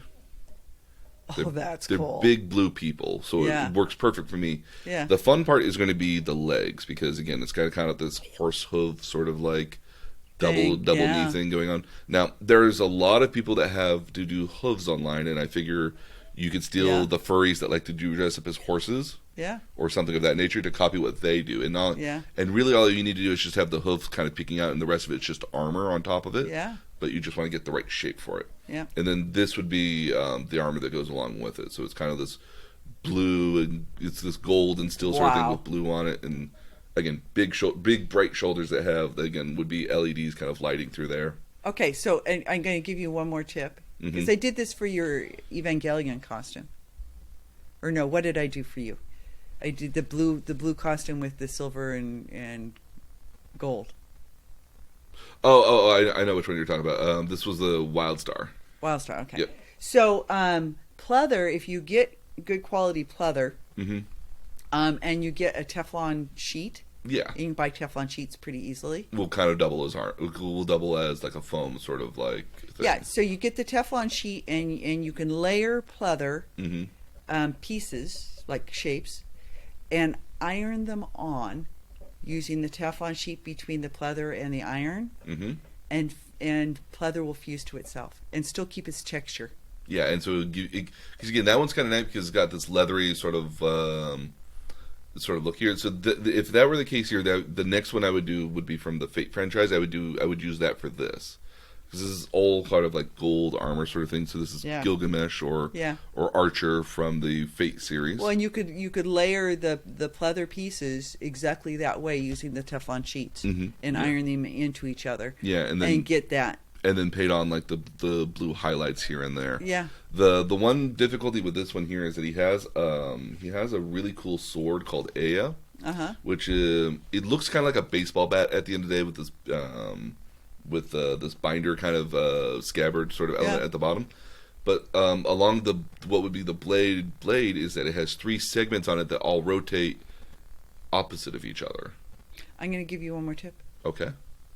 When sewing on pleather, there are Teflon feet for your sewing machine. Okay. And if you get the Teflon feet for your sewing machine, they glide over the leather. If you use a metal feet on pleather, it's going to stick. It sticks. So you have to get a slightly different feet for that. Yeah, so you get Teflon feet. You can order them again on eBay. Just be very specific about what your machine is. Yes. because feet are unique to the Each sewing machine. machine you're using. But Teflon feet work really well on anything laminated. Anything that can have sort of a mildly tacky surface Okay. that might stick to a metal foot. Mm. You can get Teflon feet. I learned that from somebody because I use a lot of laminates when I sew for bicycles. Okay. And they said, well, what, you're not using Teflon feet? I said, what are Teflon feet? And they clued me in, and they are a wonderful thing. So the only thing with the Gilgamesh costume is, again, is the sword. I have an idea of how that works at the end of the day, or how best I would make it to do that. It's just a matter of actually building it. You can buy the parts online for like a 3D model as 3D models, and you can have somebody make it for you. But again, I would want the segments to move around, and if I'm going to have them move around, I might as well have them light up as well. So I mean, if you're gonna, if you're gonna go for broke, go ham. Yeah. So, so again, ideas I have in my head. I think. Okay. The other one I really want to do, which is doesn't seem that difficult, would be a ghost from Mario Brothers. That's pretty cool. So but the way I figured to do this was very complicated. So the idea with the ghosts is that when Mario looks back, when Mario's not looking at them, they look like this version here, where they look very happy, silly, and very lifelike. Yeah. But when Mario looks at them, their little hands kind of go over their eyes, and they're hiding. And the way I figured out how to do that was that you get a clear ball, a big dome ball, and I'm thinking in this case would be the full 2-foot wide dome ball. Yeah. You can line it with a screen fabric that they use in theaters, and you can project on top of it. And so you would get a little projector inside the ball, and you would project the face onto the ball. And then what you would have to do there is that you would have to have an animation for kind of like... You're Imagineering there. Yeah. Okay. So but the way I figured you would do it here is if you got the little projector in there, you could get it to project onto the screen there, and it would give it kind of this ghostly look anyways as well. Yeah. And so you can have this very kind of idle sort of like his tongue is sticking out, he's smiling, kind of looks like he's kind of floating a little bit, going back and forth. Then there's an animation that kicks in where like I could trigger it where he goes to close his eyes, and then it's a little bit dimmer. He's got his eyes closed, maybe he peeks out occasionally or something as an idle animation. And then another animation that brings it back out to being like, oh, nobody's around, like, and then kind of go back to this neutral sort of idle animation. The thing for that is the big thing for that right now is that I know you can buy a little projector for like $50. You get a couple RC style batteries that will get it to run for an hour or two at a time, and just kind of have like a dozen of those with you for a con. You can suspend it from like the easiest way you can get that to work with this as well is that you just suspend it from one of those potted plant holders that have like kind of the curved rod on it. Yeah. So you can kind of like carry it around kind of like a staff almost. Yeah. The real hard part though is how to get the projection and animate it, because I figured the way you could do it is you could make a phone app for it and run it off a phone app. Wow. I know, yeah. I mean, it'd be way cool if you could do it. Yeah, and again, I mean, like this is the part where I have to figure out how to code a phone app. Yeah. Because I have to get it to play an animation seamlessly at the end of the day, have a transition for it that goes into have this idling sort of normal face, an animation that transitions into this other closed, hiding face, a hiding faced animation that loops itself, and then eventually a revealing face animation that goes back to the irregular one. And then if in between I can find like a silly face or something where like he smiles or he he waggles his tongue at you or something in between then. Because again, at that point, if I can figure out the app, I can figure out the rest of it. Yeah. And then animate it through like Maya or some sort of, what a lot of animation likes to do here. So remember when we were talking before this, we were talking about the one Jason Momoa with the yard Yeah, with the yeah. lawn chair. Yeah. You would, Because we're in the middle of the Bernie, yeah. the Bernie things. The Bernie is the old man, is the old dad, kind of just like, cross-legged, and oh god, it's such a great picture. Yeah. The way I figure you would do it is you would animate it like a GIF, which is just revolves around itself. But I would want it just as a video because I think you get a better quality out of that over time. Yeah. And you can make it a lot more seamless in that particular aspect. The only trick there, again, is to figure out how you get it. And again, I would use the phone as a base because I don't know if you could use a Raspberry Pi to output video onto. Don't know, never thought about that. It's one of those things I have to look into a little bit more. But again, if I can get the coding aspect of it and get it onto a phone, which I think would be an easy platform for it, connect it to the little, that projector here at the end of the day, I'd be, the rest of it will come together pretty quickly. Wow. It's ambitious. Again, this is probably one of my more ambitious costumes in general. Yeah. The other one I had an idea here as well was to go back to the Bowsette idea, but was to make it as but to do like a Japanese kimono idea of it. Oh wow! So the idea would be to do like a black kimono, and in this case I would make it myself. I would be the one making the kimono, so I'd get like try to get long sleeves that go down to like maybe like the knee or something. Yep. And the way a lot of these black kimonos work, like you have the flowers that kind of are on the bottom that kind of rise up over the sides a little, but have those flowers be like the Mario flowers in a Japanese kind of style. Yep. So that way so and you'd have a green obi sash that goes around the side to represent the turtle. And again, if it has to have that green hex pattern on it as well, so you could be the turtle shell. Yep. And then when you and for the obi sash, what you might want to do is use something like Spoonflower that does custom prints. Yeah. So your sister could design. She's done it for me. Design the print, the base design for you so that it matches when you go to print it, and then you custom order it on Spoonflower. Okay. The real fun one for this one though would be because the way the sleeves would go down to my knees. Is that when I had my arms close to me, you wouldn't see a whole. You would just see the outside of the sleeves would have like the flowers that were also kind of creeping up on it as well. Yeah. But when you open up the sleeves, what you could do is that you were going to have on the right sleeve would be the stairs that in the old Mario 1 style, all the little stairs with Mario on it, and then the other side would be the castle. So you kind of have this little picturama sort of thing kind of happening when you opened up the sleeves. That's pretty cool. Yeah. And again, another thing in drag too, which I don't mind doing. My only barrier to this would be finding out somebody who could do a Japanese style of the Mario flowers, so they looked kind of authentic looking. And then this one is also one where I kind of feel a little weird about cultural appropriation, because like I know kimonos are supposed to be like a very not necessarily religious thing, but a very they're very much a Japanese sort of fashion, and I don't want to appropriate something and feel bad about it kind of at the very end almost. But I mean, I think when I think of cultural appropriation, I think a lot of Buddha, where the Buddha symbol sitting cross-legged, the traditional one, gets appropriated for all sorts of things that have no religious meaning. Yes.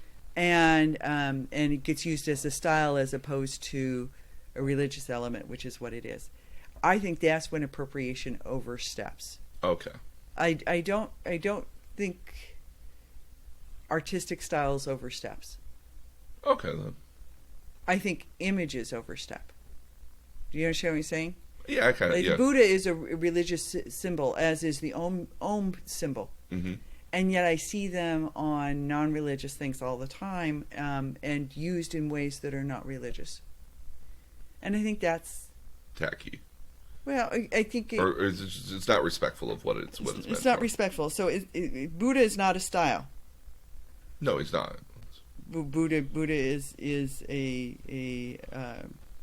it's a religious icon at the end of the day. Yeah. So. but art is a style. True. So that's my take on it.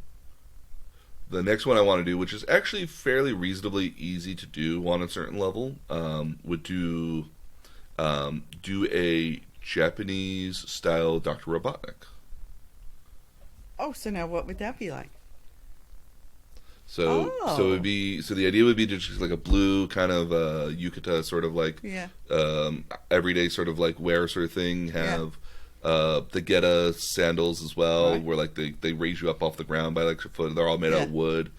And they get a red Hori jacket that goes over that. Yeah. And then have either you or Stitch in the back the Eggman logo on the back of it. Yeah.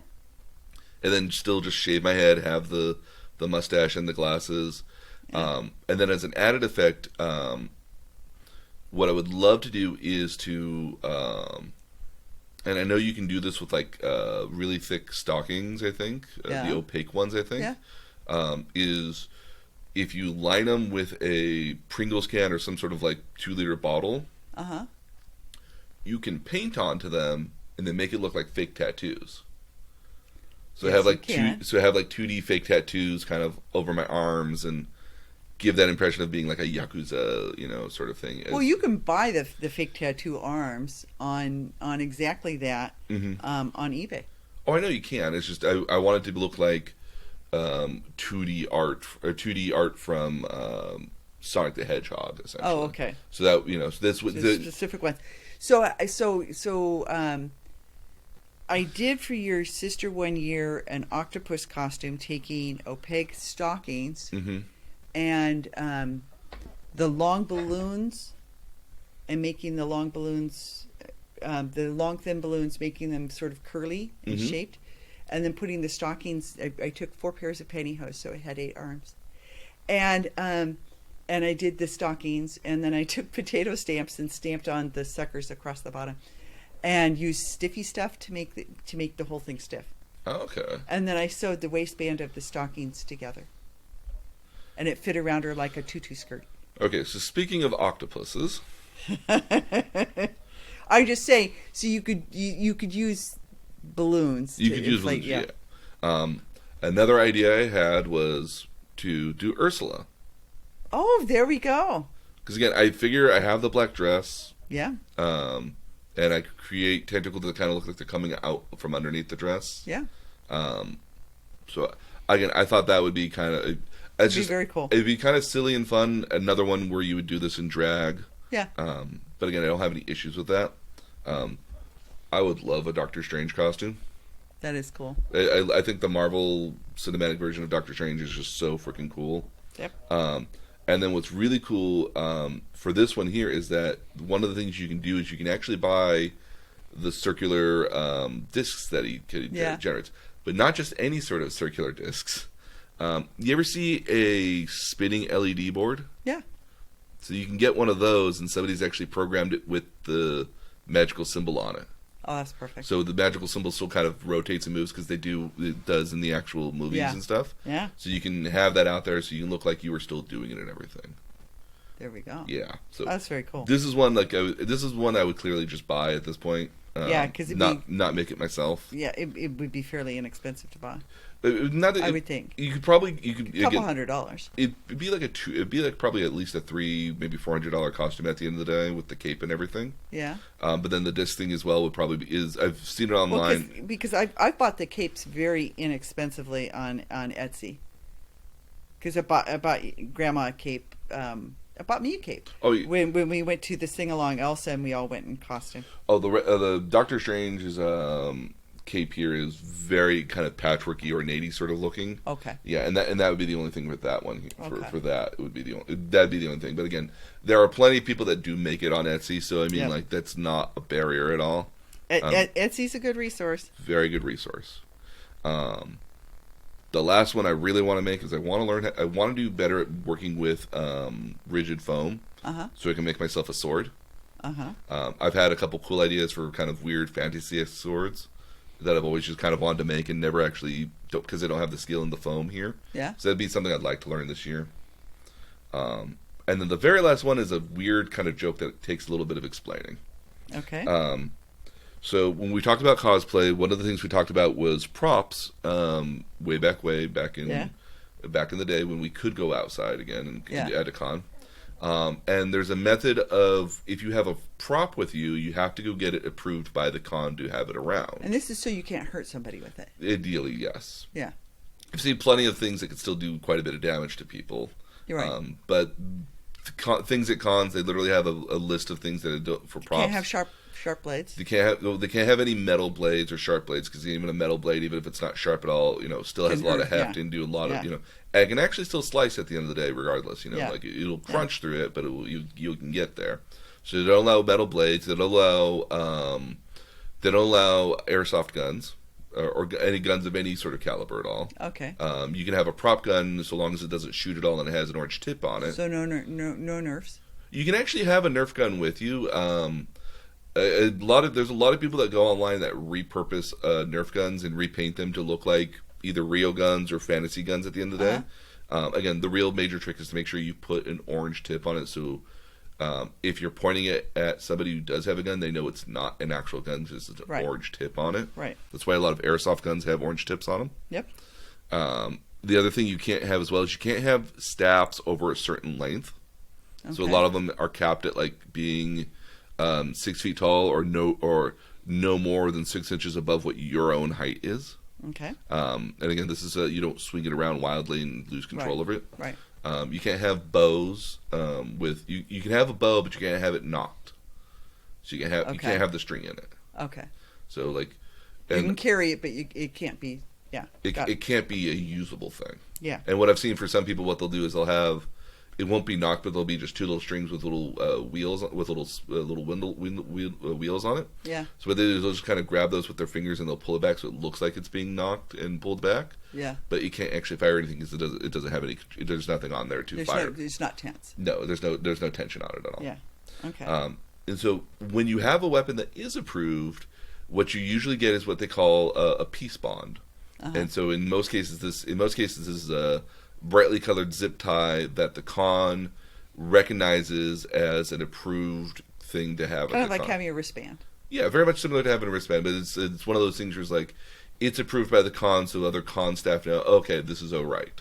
Yeah. And stuff. What it comes from is that when you would go into when you go to meetings back in either medieval time with Vikings or samurai or any sort of thing here, in order to kind of show that you were there for peaceful intentions, you might wrap, because most swords have scabbards on it, you might wrap a bit of cloth or some sort of leather around the scabbard. So you couldn't quickly pull your weapon. So you couldn't quickly pull your weapon out. So you were there for peace. You wouldn't leave your weapon behind at all, because that would have been insane at the time. Yeah. But you would have it tied up in a sense that you couldn't easily draw it. You couldn't readily draw it right away to do harm to anybody. Yeah. So it's a sign of peace. That's a cool thing. Whether that's actually true or not, I've never actually seen any sort of additional software, but it would make sense if that were true. Yeah. I wanted to make a big giant sword made out of nothing but the zip ties. Sort of like a Game of Thrones chair, but the sword version, just zip ties. Just out of pure zip ties. That'd be pretty cool. Again, so obviously you would make it kind of have. Are you melting them together? No, zip tie them all together. Zip tie them all together. So again, all the. So we're not using a glue gun to. Some glue.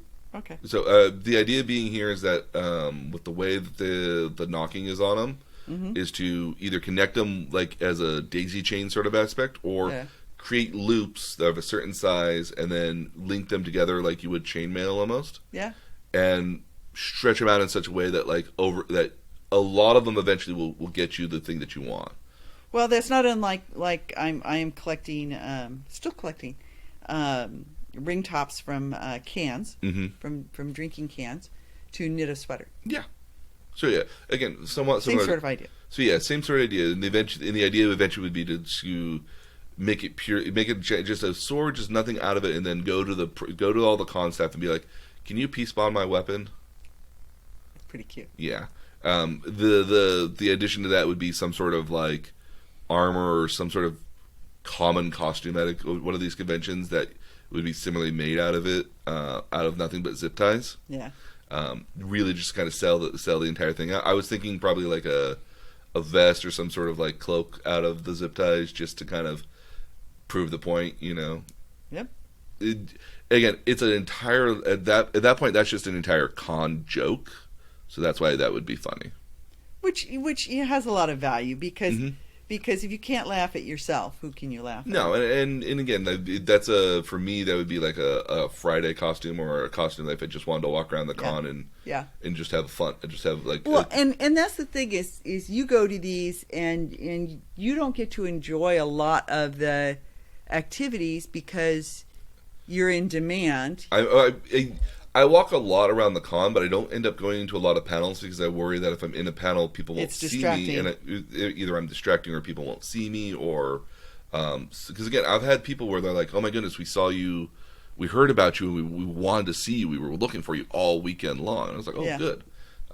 And typically now, because when I go to conventions, I have a couple costumes. Like I'll wear a couple costumes, and it'd be a different thing every half day or something. Yeah, and so like what's really nice like about a good 4-day con is like on a Friday I'll go as one character, on Saturday and Sunday because those are the bigger, especially Saturdays I'll go as like I'll usually go as Eggman at this point, not just because it's my most popular one, and then on like a Monday or Thursday, whichever kind of the con goes through, I'll wear kind of like a less cumbersome costume, just to kind of be out there, because anybody who's usually typically there on like a day 4 at that point, like as either a Monday or a Thursday sort of thing here, are usually like the people that are just really kind of like, you know, well, we decided to spend 4 days, so we'll spend 4 days here. It's here for 4 days. Yeah. I get the most out of my ticket. Yeah, and a lot of people that'll go on a Saturday or Sunday are just going on either Saturday and or Sunday. Yeah. So like that's, you know, and a lot of people know that Saturday's the day you dress in your big costume. Yeah. So.